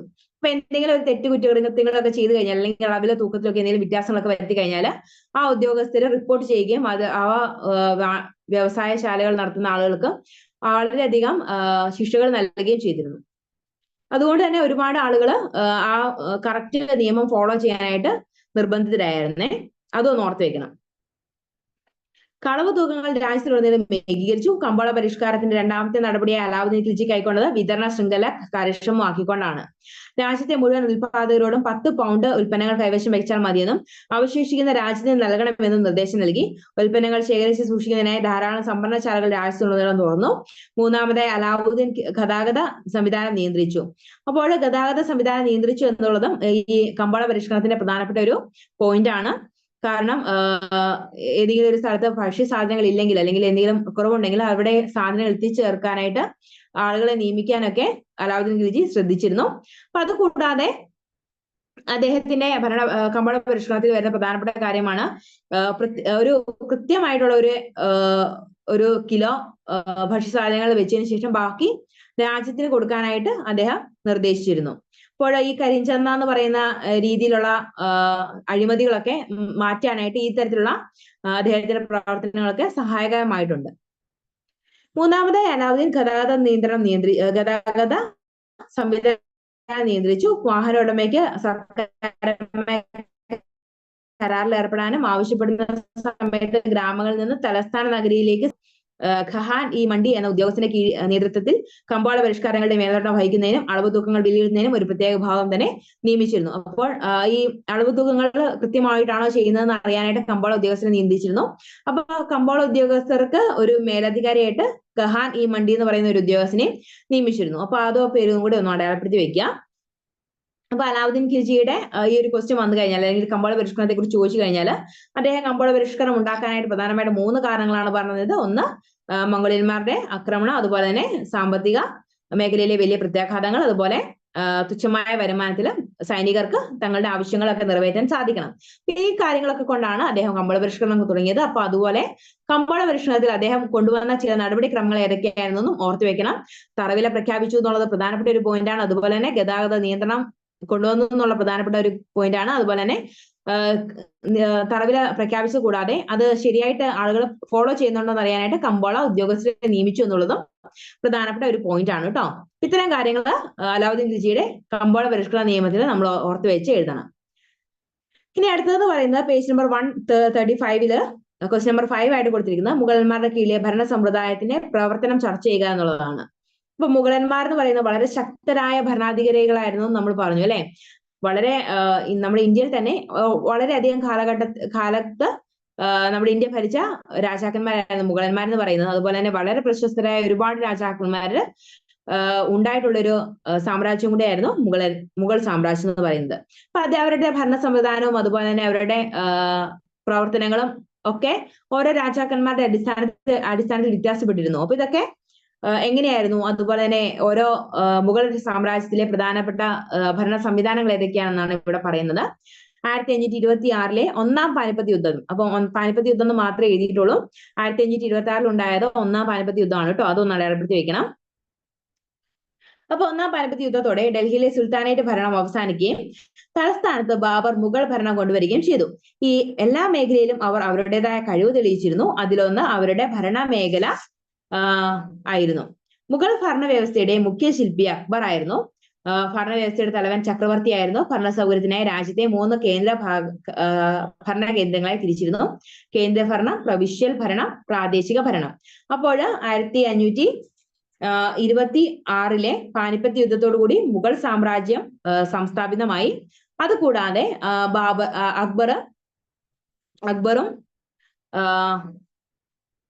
അക്ബറായിരുന്നു മുഗൾ സാമ്രാജ്യത്തിന്റെ മുഖ്യ ശില്പി എന്നറിയപ്പെടുന്നത്. ഭരണവ്യവസ്ഥയുടെ തലവൻ ചക്രവർത്തി ആയിരുന്നു. അതുപോലെ എല്ലാ തീരുമാനവും എടുത്തിരുന്നത് ചക്രവർത്തി ആയിരുന്നു. പക്ഷെ അദ്ദേഹത്തിനെ സഹായിക്കാനായിട്ട് ഒരു ഉദ്യോഗസ്ഥ വൃന്ദരും അതുപോലെ തന്നെ മന്ത്രിമാരും ഒക്കെ നിലനിന്നിരുന്നു. പിന്നെ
അപ്പൊ ചക്രവർത്തി ആയിരുന്നു മുഗൾ സാമ്രാജ്യത്തിലെ പ്രധാന അധികാര ശ്രേണി എന്ന് നമ്മൾ പറഞ്ഞു.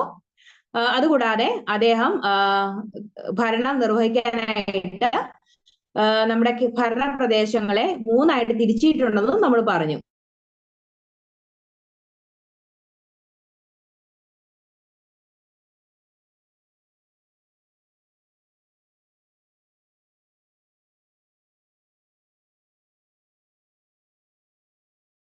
മാറ്റുന്നതും അദ്ദേഹമായിരുന്നു. അപ്പോൾ നമ്മുടെ മുഗൾ സാമ്രാജ്യത്തിന്റെ സമയത്ത് ചക്രവർത്തിക്ക് വളരെ നിർണായകമായ അധികാരങ്ങൾ ഉണ്ടായിരുന്നു. അപ്പൊ അദ്ദേഹത്തിന്റെ അധികാരങ്ങൾ എന്ന് പറയുന്നത് മറ്റാർക്കും അദ്ദേഹം വിഭജിച്ച് നൽകിയിരുന്നില്ല. അതുകൂടാതെ അവസാന വാക്ക് എന്ത് പ്രശ്നം ഉണ്ടെങ്കിലും അതിന്റെ അവസാന വാക്ക് ചക്രവർത്തിയുടേതായിരുന്നു.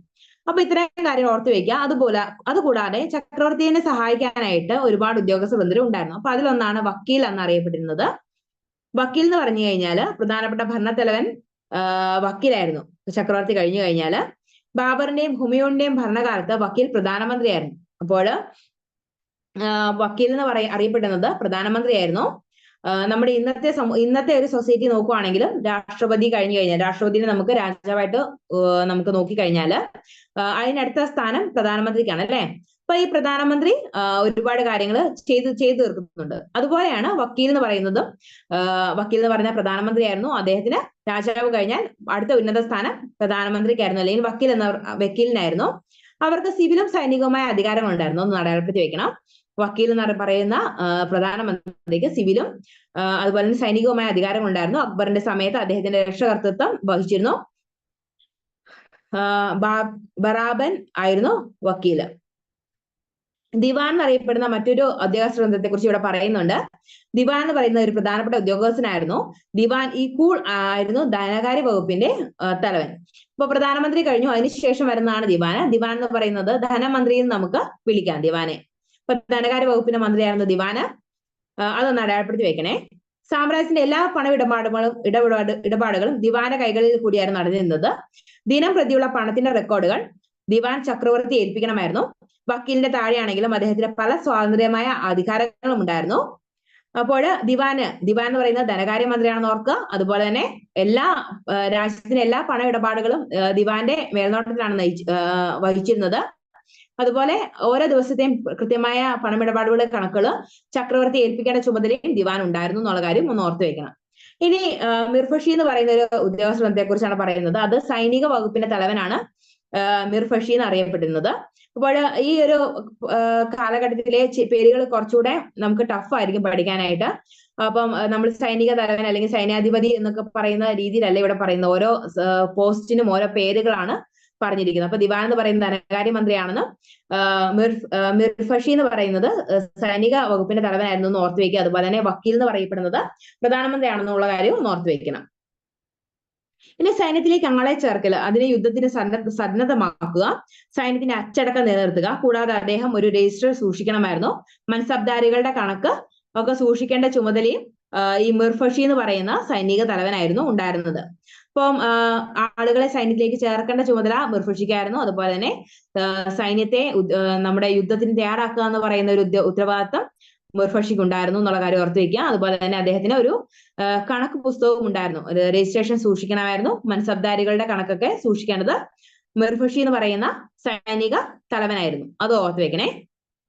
ഇനി അടുത്ത നമ്മുടെ മുഗൾ ഭരണകാലത്തിലത്തെ അടുത്ത ഒരു ഭരണാധികാരി എന്ന് പറയുന്നത് മിർസാമാൻ ആണ്. മിർസാമാൻ എന്ന് പറയുന്നത് മുഗൾ കാലഘട്ടത്തെ രാജകീയ കാർഖാനകളുടെ ഭരണത്തലവനായിരുന്നു. ഇപ്പൊ ഈ കാർഖാനകൾ എന്ന് പറയുന്നത് എന്താണെന്ന് ചിലർക്ക് ഡൗട്ട് കാണും. കാർഖാനകൾ എന്ന് പറയുന്നത് ഇപ്പൊ കരകൗശല വസ്തുക്കളുടെ നിർമ്മിക്കുന്ന ഒരു ചെറിയ യൂണിറ്റിനെയാണ് അന്നത്തെ കാലത്ത് കാർഖാനകൾ എന്ന് പറയുന്നത്. അപ്പൊ നമുക്ക് ആ ഒരു കാലഘട്ടത്തിലെ ഒരു വേർഡ്സും ഒക്കെ ആയിട്ട് നമുക്ക് കുറച്ചുകൂടെ ബുദ്ധിമുട്ടായിരിക്കും കമ്മ്യൂണിക്കേറ്റ് ചെയ്യാനായിട്ട്. ഓരോ സ്ഥലത്തിനും അല്ലെങ്കിൽ ഓരോ പദവിക്കും അവരുടേതായ രീതിയിലുള്ള പേരുകളാണ് നൽകിയിരുന്നത്. അപ്പൊ നമ്മൾ സിമ്പിൾ ആയിട്ടുള്ള ഇപ്പൊ നമ്മളെ കരകൗശല വസ്തുക്കൾ നിർമ്മിക്കുന്ന യൂണിറ്റിന് അവർ പറയുന്ന പേരാണ് ഖർഖാനകൾ എന്ന് പറയുന്നത്. ഓക്കെ, അതൊന്ന് ഓർത്ത് വെക്കാം. അപ്പൊ ഈ ഖർഖാനകളുടെ ചുമതലകൾ വഹിക്കുന്ന വ്യക്തിയുടെ പറയുന്ന പേരാണ് മിർസാമൻ എന്ന് പറയുന്നത്. മിർസാമൻ എന്ന് പറയുന്നത് ഖർഖാനകളുടെ ചുമതല വഹിക്കുന്ന വ്യക്തിയാണ്. രാജകീയ വസ്തുവിലേക്കുള്ള സാധനങ്ങൾ എത്തിക്കലും അതിന്റെ കൂടെ ഖർഖാനകളിലുള്ള വസ്തുക്കളുടെ കണക്ക് സൂക്ഷിക്കലുമായിരുന്നു അദ്ദേഹത്തിന്റെ പ്രധാന ചുമതലകൾ. കാർഖാനകൾ എന്ന് പറഞ്ഞ കരകൗശല അല്ലെങ്കിൽ നിർമ്മാണ യൂണിറ്റുകളാണെന്ന് നമ്മൾ പറഞ്ഞു. അപ്പൊ അതിന്റെ തലവനാണ് മിർസാമാൻ എന്ന് പറഞ്ഞു. മിർസാമാന്റെ ചുമതലയിൽ പെടുന്നത് നമ്മുടെ രാജവസതിയിലേക്ക് സാധനങ്ങൾ എത്തിക്കുകയും പിന്നെ കാർഖാനകളിലെ മറ്റു വസ്തുക്കൾ അല്ലെങ്കിൽ കണക്കെടുക്കലൊക്കെ നടക്കുകയും ചെയ്യുന്നത് ഈ മിർസാമിനായിരുന്നു. രാജകൊട്ടാരത്തിലേക്ക് നിർമ്മിക്കപ്പെട്ട എല്ലാ വസ്തുക്കളുടെയും മേൽനോട്ടം അദ്ദേഹത്തിനായിരുന്നു ഉണ്ടായിരുന്നത്. അത് ഓർത്തു വെക്കണം. ഇനി അടുത്തതെന്ന് പറയുന്നത് മുഖ്യ ഖാസി എന്ന് പറയുന്ന ഒരു ഉദ്യോഗസ്ഥയെ കുറിച്ചാണ് ഇവിടെ പറയുന്നത്. മുഖ്യ ഖാസി മതപരമായ ഭരണകാര്യങ്ങളിലെ തലവനായിരുന്നു. അപ്പോൾ മുഗൾ രാജാക്കന്മാര് മുസ്ലിം മതത്തിൽ വിശ്വസിച്ചിരുന്ന ആളുകളാണെന്ന് നമുക്കറിയാം. അപ്പം മുഖ്യ ഖാസി എന്നറിയപ്പെടുന്ന ഒരു ഉദ്യോഗസ്ഥ വൃന്ദം അവരുടെ മതപരമായ കാര്യങ്ങളിലൊക്കെ തീരുമാനങ്ങളെടുക്കുകയും അല്ലെങ്കിൽ മതപരമായ കാര്യങ്ങളിൽ പ്രധാനപ്പെട്ട പരിഷ്കാരങ്ങളും ഒക്കെ നടത്തുകയും ചെയ്യുന്ന ഒരു വ്യക്തിയായിരുന്നു മുഖ്യ ഖാസി എന്നറിയപ്പെടുന്നത്. അദ്ദേഹത്തിന്റെ ചുമതല ഷാരിയത്ത് നിയമങ്ങളുടെ സംരക്ഷണമായിരുന്നു. അപ്പൊ ഷാരിയത്ത് നിയമം എന്ന് പറയുന്നത് മുസ്ലിം നിയമ സംഹിതേനെയൊക്കെ നമുക്ക് ഷാരിയത്ത് നിയമ സംഹിതമായിട്ട് നമുക്ക് താരതമ്യപ്പെടുത്താം. അപ്പോൾ ഈ ഷാരിയത്ത് നിയമങ്ങളുടെ സംരക്ഷണമായിരുന്നു മുഖ്യ ഖാസിയുടെ പ്രധാന ചുമതല എന്ന് പറയുന്നത്. അതുപോലെ തന്നെ ഉലാമകളുടെ തലവനായിരുന്നു മുഖ്യ ഖാസി എന്ന് പറയുന്നത്. അപ്പൊ ഉലാമകൾ എന്ന് പറയുന്നത് എന്താണെന്ന് ഒരു ക്വസ്റ്റ്യൻ ചോദിക്കാൻ, അല്ലെങ്കിൽ നിങ്ങൾക്കൊരു സംശയം തോന്നാം. ഉലാമകൾ എന്ന് പറയുന്നത് നമ്മുടെ മതപഠനത്തിലെ പണ്ഡിതന്മാരും അല്ലെങ്കിൽ അധ്യാപകരെയൊക്കെയാണ് ഉലാമകളായിട്ട് കാണുന്നത്. അപ്പൊ ആ ഉലാമകൾ എന്ന് പറയുന്നത് ആ മതപണ്ഡിതന്മാർക്കും മത അധ്യാപകർക്കും പറയുന്ന പേരാണ് കേട്ടോ. അതൊന്ന് ഓർത്ത് വെക്കുക. അല്ലെങ്കിൽ ചിലപ്പോൾ ഉലാമകൾ എന്നൊക്കെ പറയുമ്പോൾ നമുക്ക് പെട്ടെന്ന് ഏതാണെന്നൊന്നും കിട്ടാതെ വരും. ഇനി ജനങ്ങളിലേക്ക് മതത്തിന്റെ പേരുകൾ എത്തിച്ചിരുന്നത് ഇവരായിരുന്നു.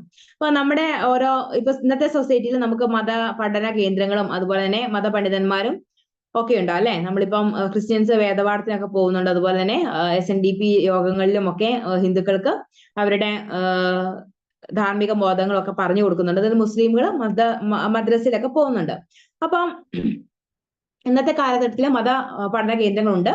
അപ്പൊ അന്നത്തെ കാലഘട്ടത്തിൽ മതത്തെ കേന്ദ്രീകരിച്ചിരുന്ന മതത്തിലെ പരിഷ്കാരങ്ങൾ നടത്തിയിരുന്നതും അതുപോലെ തന്നെ ഈ മതപണ്ഡിതന്മാരുടെയും അധ്യാപകരുടെയും ഒക്കെ കാര്യങ്ങൾ നോക്കുകയും അതുപോലെ മത ഗ്രന്ഥങ്ങളും നിയമങ്ങളും ഒക്കെ പാലിക്കപ്പെടുന്നുണ്ടോ എന്നൊക്കെ നോക്കുകയൊക്കെ ചെയ്യുന്നത് മുഖ്യ ഖാസിയുടെ ചുമതലയായിരുന്നു എന്നുള്ളത് ഒന്ന് ഓർത്ത് വെച്ചാൽ മതി കേട്ടോ.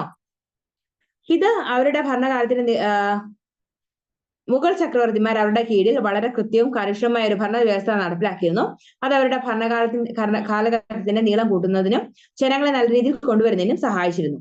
ഇപ്പം ഈ മുഖ്യ ഖാസിയൊക്കെ അവരുടെ രാജ്യത്തെ ജനങ്ങളുടെ ധാർമ്മിക ബോധവും മത പഠനത്തെയൊക്കെ ഒരുപാട് സ്വാധീനിച്ചിരുന്നു എന്നുള്ളതാണ് ഇവിടെ പറയുന്നത്. ഇനി അടുത്തതെന്ന് പറയുന്നത് നിയമ നീതിന്യായ സംഭരണമാണ്. അപ്പം നമ്മൾ ഉദ്യോഗസ്ഥ വൃന്ദരെ കുറിച്ച് പറഞ്ഞു കഴിഞ്ഞു. അപ്പൊ ഉദ്യോഗസ്ഥ വൃന്ദങ്ങൾ ഏതൊക്കെയാണെന്നും ഉദ്യോഗസ്ഥരുടെ പേരുകൾ ഏതൊക്കെയാണെന്നും ഇപ്പൊ ഉദ്യോഗസ്ഥരുടെ കീഴിലുണ്ടായിരുന്ന ഒരു ഭരണ സംവിധാനം ഏതൊക്കെയാണെന്നും ഓർത്ത് വെക്കണേ. അപ്പൊ അത് കുറച്ച് ക്വസ്റ്റ്യൻസ് മുമ്പ് വർഷങ്ങളിൽ ചോദിച്ചു കണ്ടുള്ളതാണ്. ഇനി മുഗളന്മാരുടെ നിയമനീതിന്യായ ഭരണത്തെ കുറിച്ചാണ് നമ്മൾ പറയുന്നത്. നീതി ന്യായ രംഗത്തെ അവസാന അപ്പീൽ കോടതി രാജാവ് തന്നെയായിരുന്നു. മുഗൾ രാജാക്കന്മാർ വലിയ നീതിബോധമുള്ളവരായിരുന്നു. നീതിന്യായ വകുപ്പിന്റെ തലവൻ ഖാസി അഥവാ സാദർ ആയിരുന്നു. അപ്പൊ നീതിന്യായ വകുപ്പിന്റെ തലവൻ ഖാസി അല്ലെങ്കിൽ സാദർ ആയിരുന്നു എന്നുള്ള കാര്യം നിലനിർത്തി വെക്കുക. ഗ്രാമപ്രദേശങ്ങളിൽ കുറ്റങ്ങൾ തടയുന്നതിനും കുറ്റകൃത്യങ്ങൾ അന്വേഷിച്ച് കണ്ടെത്തുന്നതിനും ഗ്രാമത്തലവന്മാരായിരുന്നു. സർക്കാരുകളിൽ ക്രമസമാധാന പാലനത്തിന് ചുമതല ഫൗജ്ദാറിനായിരുന്നു. അതൊന്ന് അടയാളപ്പെടുത്തി വെക്കുക. ക്രമസമാധാന പാലനത്തിന് ചുമതല ഫൗജ്ദാറിനായിരുന്നു. സൈന്യത്തിലെ ഒരു കമാൻഡർ ആയിരിക്കും ഫൗജ്ദാർ. ചെറിയ കലാപങ്ങൾ അമർച്ച ചെയ്യേണ്ടതും കവർച്ച സംഘങ്ങളെ ഒതുക്കേണ്ടതും ഫൗജ്ദാർ ആയിരുന്നു. അതൊന്ന് അടയാളപ്പെടുത്തി വെക്കണേ. ഇപ്പൊ ഇന്നത്തെ പോലീസിന് പകരം അന്നത്തെ ഫൗജ്ദാർ, അതൊന്ന് ഓർത്ത് വെച്ചാൽ മതി. അപ്പൊ കണക്ട് ചെയ്ത് നമുക്ക് പഠിക്കാനായിട്ട് ഈസി ആയിരിക്കും. ഇനി ലിഖിത നിയമങ്ങൾ സംഹിതകൾ ഒന്നും മുഗൾ കാലത്ത് ഉണ്ടായിരുന്നില്ല. അപ്പൊ ഇന്നത്തെ കാലത്ത് പോലത്തെ ഇപ്പം ഇന്ന കുറ്റകൃത്യം ചെയ്താൽ ഇന്ന ശിക്ഷ കിട്ടും എന്നുള്ള ഭരണഘടനയിൽ ഉൾപ്പെടുത്തിയിരിക്കുന്ന പോലെയുള്ള നിയമസംഹിതകളോ കാര്യങ്ങളോ ഒന്നും എഴുതപ്പെട്ട നിയമസംഹിതകളൊന്നും ആ കാലഘട്ടത്തിൽ മുഗൾമാരുടെ കാലഘട്ടത്തിൽ ഇല്ലായിരുന്നു. ഖാസികൾ ഖുറാൻ നിയമങ്ങളാണ് പിന്തുടരുന്നത്. അപ്പം അവരൊക്കെ ഖുറാനിലെ നിയമങ്ങളാണ് പിന്തുടരുന്നത്. കാരണം ഇപ്പൊ ഖുറാനിലൊക്കെ ഇത് ചെയ്യാൻ പാടില്ല, അത് ചെയ്താൽ കുഴപ്പമില്ല, അല്ലെങ്കിൽ അത് ധാർമ്മിക മൂല്യമാണെന്നുള്ള കാര്യങ്ങളൊക്കെ എഴുതി വെച്ചിട്ടുണ്ട്. അപ്പൊ ആ കാര്യങ്ങൾ അനുസരിച്ചാണ് അവര് തെറ്റുകളും അതുപോലെ തന്നെ കുറ്റകൃത്യങ്ങളൊക്കെ കണ്ടെത്തുകയും ശിക്ഷ വിധിക്കുകയൊക്കെ ചെയ്തിരുന്നത്. അതനുസരിച്ചായിരുന്നു എന്നുള്ള കാര്യം പ്രധാനപ്പെട്ടതാണെന്ന് അടയാളപ്പെടുത്തി വെക്കണം. നീതി നടപ്പിലാക്കാൻ തങ്ങളുടെ ഏറ്റവും പ്രധാനപ്പെട്ട കർത്തവ്യമാണെന്ന് മുഗൾ രാജാക്കന്മാർ കരുതിയിരുന്നു. വധശിക്ഷയ്ക്ക് ചക്രവർത്തിയുടെ മുൻകൂർ അനുമതി വേണമായിരുന്നു. ഒരു സ്ഥിരം ജയിൽ സംവിധാനം മുഗളന്മാർക്ക് ഉണ്ടായിരുന്നില്ല. അടുത്ത റവന്യൂ അഡ്മിനിസ്ട്രേഷൻ ആണ് മുഗൾമാരുടെ വരുമാന സ്രോതസ്സുകൾ. അപ്പോൾ നീതിന്യായ ഭരണത്തെ കുറിച്ച് ചോദിക്കുകയാണെങ്കിൽ പ്രധാനമായിട്ട് നീതിന്യായ സംവിധാനത്തിൽ ചില ഉദ്യോഗസ്ഥരെ നിയമിച്ചിരുന്നുള്ള കാര്യം ഓർത്ത് വെക്കാൻ. പ്രധാനപ്പെട്ടത് ഫൗജ്ദാർ, അതുപോലെ തന്നെ സാദർ, ഖാസി എന്നിവരൊക്കെ നീതിന്യായ വ്യവസ്ഥയിലെ അല്ലെങ്കിൽ നീതിന്യായം ഉറപ്പാക്കാനായിട്ട് പരിശ്രമിച്ചിരുന്ന ആളുകളായിരുന്നു അല്ലെങ്കിൽ ഉദ്യോഗസ്ഥരായിരുന്നു എന്നുള്ള കാര്യം ഓർത്ത് വെക്കുക. അതുപോലെ തന്നെ എഴുതപ്പെട്ട ഭരണഘടനയൊന്നും അല്ലെങ്കിൽ എഴുതപ്പെട്ട നിയമവ്യവസ്ഥിതിയൊന്നും ഇല്ലായിരുന്നു. അവർ ഖുറാൻ അനുസരിച്ചാണ് ശിക്ഷകൾ നൽകിയിരുന്നതും കുറ്റകൃത്യങ്ങൾ കണ്ടെത്തിയിരുന്നു എന്നുള്ള കാര്യം ഒന്നോടെ ഓർത്ത് വെക്കണം. ഇനി റവന്യൂ അഡ്മിനിസ്ട്രേഷനെ കുറിച്ചാണ് നമ്മൾ പറയുന്നത്. മുഗൾമാരുടെ വരുമാന സ്രോതസ് എന്ന് പറയുന്നത് രണ്ടായിട്ട് തിരിച്ചിരുന്നു. കേന്ദ്ര വരുമാനവും പ്രവിശ്യകളിൽ നിന്നുള്ള വരുമാനവും. അപ്പൊ എല്ലാ രാജാക്കന്മാരുടെയും പ്രധാന വരുമാന സ്രോതസ് എന്ന് പറയുന്നത് നികുതിയായിരുന്നു. നികുതികളിൽ തന്നെ ഭൂപ്രദേശങ്ങളിൽ നിന്ന് ലഭിക്കുന്ന നികുതിയും അതുപോലെ തന്നെ ആളുകള് രാജാക്കന്മാരെ മറ്റു പ്രദേശങ്ങൾ കീഴടക്കി അതിൽ നിന്ന് ലഭിക്കുന്ന നികുതിയും ഒക്കെ ഈ രാജാക്കന്മാരുടെ പ്രധാന വരുമാന മാർഗങ്ങളായിരുന്നു. അല്ലെങ്കിൽ രാജ്യത്തിന്റെ സുഗമമായ പ്രവർത്തനത്തിന് ഈ വരുമാന മാർഗങ്ങളൊക്കെയായിരുന്നു അവര് ഉപയോഗിച്ചിരുന്നത്. അപ്പം രണ്ടായിട്ട് തിരിക്കാൻ വരുമാനത്തെ എന്നുള്ളത് ഓർത്ത് വെക്കണം, അത് അടയാളപ്പെടുത്തി വെക്കാം. ഒന്ന് പറയുന്ന കേന്ദ്ര വരുമാനമാണ്. പ്രവിശ്യകളിൽ നിന്നുള്ള വരുമാനം. പ്രവിശ്യകളിൽ നിന്ന് പിരിക്കുകയും അവിടെ തന്നെ ചെലവഴിക്കുകയും ചെയ്യുന്ന ചില ചെറുകിട നികുതികളായിരുന്നു പ്രവിശ്യയിൽ നിന്നുള്ള വരുമാനം. ഭൂനികുതി, കസ്റ്റംസ് ഡ്യൂട്ടി, കൊള്ള മുതൽ, സമ്മാനം, പൈതൃക സ്വത്ത്, ജസിയ തുടങ്ങിയവയായിരുന്നു കേന്ദ്രത്തിന്റെ പ്രധാന വരുമാനം. അപ്പൊ കേന്ദ്രത്തിന്റെ പ്രധാന വരുമാന മാർഗങ്ങൾ ഒന്ന് അടയാളപ്പെടുത്തി വെക്കുക. ഈ കാര്യങ്ങളെല്ലാം ഭൂനികുതി, കസ്റ്റംസ് ഡ്യൂട്ടി, കൊള്ള മുതൽ, സമ്മാനം, പൈതൃക സ്വത്ത്, ജസിയ തുടങ്ങിയവ കേന്ദ്രത്തിന്റെ പ്രധാന വരുമാനം. അതുപോലെ തന്നെ കേന്ദ്ര വരുമാനവും പ്രവിശ്യകളിൽ നിന്നുള്ള വരുമാനവുമായിട്ട് രണ്ട് രീതിയിലാണ് വരുമാനത്തെ മുഗൾ ഭരണകാലഘട്ടത്തിൽ തിരിച്ചിരുന്നത് എന്നുള്ള കാര്യം ഓർത്തു വെക്കണം. ഭരണ സൗകര്യത്തിനും നികുതി പിരിവിനും വേണ്ടി രാജ്യത്തെ സഭകളായും സഭയെ സർക്കാരുകളായും വിഭജിച്ചിരുന്നു. സർക്കാരുകളെ പർഗാനകളായും പർഗാനകളെ ഗ്രാമങ്ങളായും വീണ്ടും വിഭജിച്ചിരുന്നു. ചിലയിലെ നികുതി പിരിവിന്റെ ചുമതല അമൽ ഖുസാർ എന്ന ഉദ്യോഗസ്ഥനായിരുന്നു. അപ്പൊ അമൽ ഖുസാർ എന്ന് പറയുന്ന പേര് അടയാളപ്പെടുത്തി വെക്കണം. അമൽ ഭൂമി അളന്ന് തിട്ടപ്പെടുകയും ഓരോ കാലത്ത് ഉണ്ടാകുന്ന വിളകളുടെ സ്ഥിതിവിവര കണക്കുകൾ ഉണ്ടാക്കുകയും ചെയ്തിരുന്നു. നികുതി പിരിക്കുമ്പോൾ കർഷകരോട് കരുണ കാണിക്കണമെന്നും നിയമവിരുദ്ധമായ നികുതികൾ പിരിക്കരുതെന്നും ഉദ്യോഗസ്ഥർക്ക് കർശനമായ നിർദ്ദേശങ്ങൾ നൽകിയിരുന്നു. അപ്പോൾ നമ്മുടെ മുഗൾ ഭരണകാലഘട്ടത്തിലെ നികുതി വ്യവസ്ഥ അല്ലെങ്കിൽ വരുമാന മാർഗം എന്ന് പറയുന്ന രണ്ടായി തിരിച്ചിരുന്നു എന്ന് പറയുന്നു. അവരുടെ പ്രധാനപ്പെട്ട വരുമാന മാർഗം ഈ കസ്റ്റംസ് ഡ്യൂട്ടി അതുപോലെ തന്നെ കാർഷിക നികുതിയൊക്കെ ആയിരുന്നു. അപ്പൊ അതുകൂടാതെ കർഷകരോട് ഒരു കരുണ കാണിക്കണമെന്ന് മുഗൾ ഭരണാധികാരികൾക്ക് നിർബന്ധമുണ്ടായിരുന്നു. അതായത് നിർബന്ധിച്ചുള്ള നികുതി പിരിവിൽ നിന്ന് ആളുകളെ നിർബന്ധിക്കരുതെന്നുള്ള കാര്യം വളരെ പ്രധാനപ്പെട്ട ഒരു പോയിന്റ് ആയിട്ട് നമ്മൾ ഓർത്തു വെക്കണം. കാരണം ബ്രിട്ടീഷ് ഭരണകാലഘട്ടമൊക്കെ വന്നു കഴിഞ്ഞപ്പോൾ ഒരുപാട് കർഷകർക്ക് ബ്രിട്ടീഷുകാരോട് ശത്രുത തോന്നിയ ഒരു കാര്യം എന്ന് പറയുന്നത് അവര് നികുതി നിർബന്ധമായും പിടിച്ചു മേടിച്ചിരുന്നു. ഇപ്പം നമ്മുടെ രാജാക്കന്മാരെന്നൊക്കെ പറയുന്നത് വളരെ കർഷകരോടൊക്കെ എന്തെങ്കിലും കൃഷിനാശമൊക്കെ സംഭവിച്ചാൽ കുറച്ച് കരുണ കാണിക്കുന്ന രാജാക്കന്മാരായിരുന്നു. അപ്പൊ അവർക്ക് കുറച്ചുകൂടെ സാവകാശവും അല്ലെങ്കിൽ അവർക്ക് ചിലപ്പോൾ നികുതിയൊക്കെ ഒഴിവാക്കി കൊടുത്തിരുന്നു. അപ്പൊ അങ്ങനെ നികുതി പിരിവിന്റെ കാര്യത്തിൽ കാർക്കശ്യമില്ലാത്ത ആളുകളായിരുന്നു മുഗൾ ഭരണാധികാരികൾ എന്നുള്ള കാര്യം ഓർത്ത് വെക്കുക. കരുണ കാണിക്കണം എന്നുള്ള കാര്യവും ഉദ്യോഗസ്ഥരോട് പറഞ്ഞിരുന്നു എന്നുള്ള കാര്യം ഒന്ന് ഓർത്ത് വെക്കണം. അതായത് നമ്മുടെ കർഷകരോട് കരുണ കാണിക്കാനും നിർബന്ധിച്ച് നികുതി പിരിക്കരുതെന്നും ഉള്ള ഒരു കാര്യം അവിടെ പ്രധാനപ്പെട്ട ഒരു പോയിന്റ് ആണ് കേട്ടോ. ഇനി സൈന്യം എന്ന് പറയുന്നത് മുഗൾ രാജാക്കന്മാരുടെ കീഴിൽ സ്ഥിരമായ ഒരു വൻ സൈന്യം ഉണ്ടായിരുന്നു. മുഗളരുടെ സൈന്യത്തിന്റെ പ്രധാന ഘടകം മൻസബ്ദാർ ആയിരുന്നു. അശ്വാരൂഢരുടെ ഒരു പ്രത്യേക സൈന്യത്തെ രാജാവ് നിലനിർത്തിയിരുന്നു. ചക്രവർത്തിയുടെ അല്ലെങ്കിൽ രാജാവിന്റെ സംരക്ഷണം മാത്രമായിരുന്നു അതിന്റെ പ്രധാന ചുമതല. കാലാൾപ്പട, കുതിരപ്പട, ആനപ്പട, പീരങ്കി, നാവികസേന തുടങ്ങിയവയായിരുന്നു മുഗൾ സൈന്യത്തിലെ പ്രധാന വിഭാഗങ്ങൾ. പോർച്ചുഗീസുകാരോട് അമിത സൗഹൃദം പുലർത്താൻ മുഗൾ രാജാക്കന്മാർ കാണിച്ച ആവേശം അവരുടെ നേവി വളരെ ദുർബലമായിരുന്നു എന്നതിന് തെളിവാണ്. അപ്പോൾ മുഗൾ രാജാക്കന്മാരുടെ കീഴില് സ്ഥിരമായ ഒരു സൈന്യം അവർ നിലനിർത്തിയിരുന്നു. അതില് പീരങ്കി, ആനപ്പട, കുതിരപ്പട, കാലാൾപ്പട, നാവികസേന എന്നിവയായിരുന്നു മുഗൾ സൈന്യത്തിലെ പ്രധാന വിഭാഗങ്ങൾ. പക്ഷെ പോർച്ചുഗീസുകാരോട് മുഗളന്മാര് അമിതമായിട്ടുള്ള സൗഹൃദം കാണിച്ചിരുന്നു. കാരണം ഈ ബ്രിട്ടീഷുകാരോടും പോർച്ചുഗീസുകാരും ഒക്കെ സൗഹൃദ മനോഭാവം പുലർത്തിയാൽ മാത്രമേ ഇവര് സൈനിക സഹായങ്ങളും മറ്റും നമ്മുടെ നാട്ടുരാജാക്കന്മാർക്ക് നൽകിയിരുന്നുള്ളൂ. അതുകൂടാതെ തങ്ങളെ ആക്രമിക്കാതിരിക്കാനും ഒക്കെ വിദേശ ശക്തികളുമായിട്ട് രാജാക്കന്മാർ ഇത്തരത്തിൽ സൗഹൃദ ബന്ധമാണ് സ്ഥാപിച്ചിരുന്നത്. അപ്പൊ പോർച്ചുഗീസുകാരുമായിട്ട് മുഗൾ രാജാക്കന്മാര് സൗഹൃദ ബന്ധം സ്ഥാപിക്കാനായിട്ട് കാരണം അവരുടെ നേവി വിഭാഗം വളരെയധികം അത്ര മികച്ചതായിരുന്നില്ല എന്നുള്ളതാണ് ഒരു പ്രധാന കാരണമായിട്ട് ഇവിടെ ചൂണ്ടിക്കാണിക്കുന്നത്. അപ്പൊ അതും ഒന്ന് മനസ്സിലാക്കിയിരിക്കണം. സൈന്യത്തില് മുഗളന്മാര് സ്ഥിരമായ ഒരു സൈന്യത്തെ നിലനിർത്തിയിരുന്നെന്നും ഓർത്തു വെക്കുക. അതുപോലെ തന്നെ കാലാൾപ്പട, കുതിരപ്പട, പീരങ്കി തുടങ്ങിയ സംവിധാനങ്ങള് നമ്മുടെ മുഗൾ രാജാക്കന്മാരുടെ സൈന്യത്തിൽ ഉൾപ്പെട്ടിരുന്നു എന്നുള്ള കാര്യം ഓർത്തു വെക്കുക. ഓക്കെ, അപ്പോൾ ഇന്നത്തെ ക്ലാസ്സിൽ ഇത്രയാണ് പറഞ്ഞത്. നമ്മള് എന്തെങ്കിലും ഡൗട്ടോ കാര്യങ്ങളോ ഉണ്ടെങ്കിൽ നമുക്ക് ചോദിക്കാം കേട്ടോ. ഇപ്പൊ ഇത്രയും പഠിപ്പിച്ചു തരുന്നത് എന്തെങ്കിലും ഡൗട്ടോ കാര്യങ്ങളോ ഉണ്ടെങ്കിൽ ഇപ്പോൾ ഡിസ്കസ് ചെയ്യാം.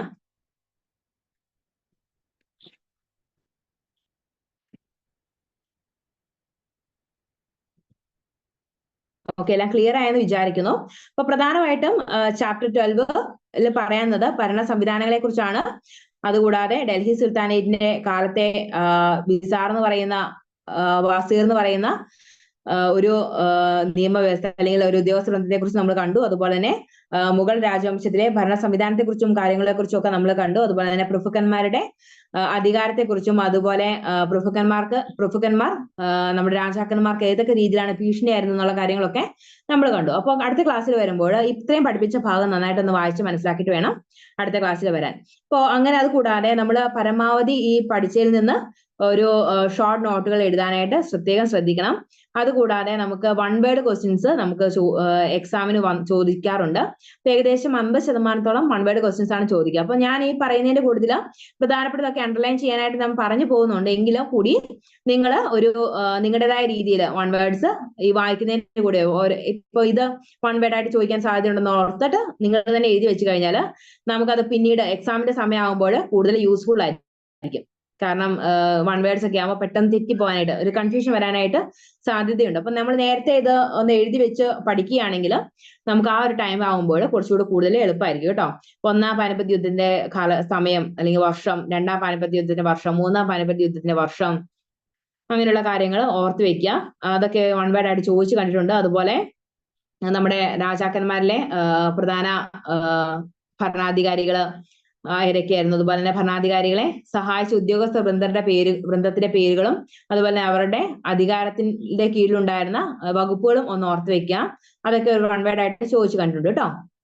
ഓക്കെ, അപ്പൊ ഇതിൽ നിന്ന് ഒരു ഡൗട്ടും കാര്യങ്ങളൊന്നും ഇല്ലല്ലോ, ക്ലിയർ അല്ലേ എല്ലാം? Okay, thank you. അപ്പൊ നമുക്ക് അടുത്ത ക്ലാസ്സിൽ മൻസബ്ദാരി സമ്പ്രദായത്തെ കുറിച്ചും ജഗീർദാരി സമ്പ്രദായത്തെ കുറിച്ചൊക്കെ നന്നായിട്ട് മനസ്സിലാക്കാം. അപ്പൊ ഇത് ഈ ഒരു പാഠഭാഗം ഇതുവരെ പഠിച്ചൊന്ന് നന്നായിട്ട് വായിച്ചിട്ട് വേണം അടുത്ത ക്ലാസ്സിൽ വരാൻ കേട്ടോ. Okay, thank you.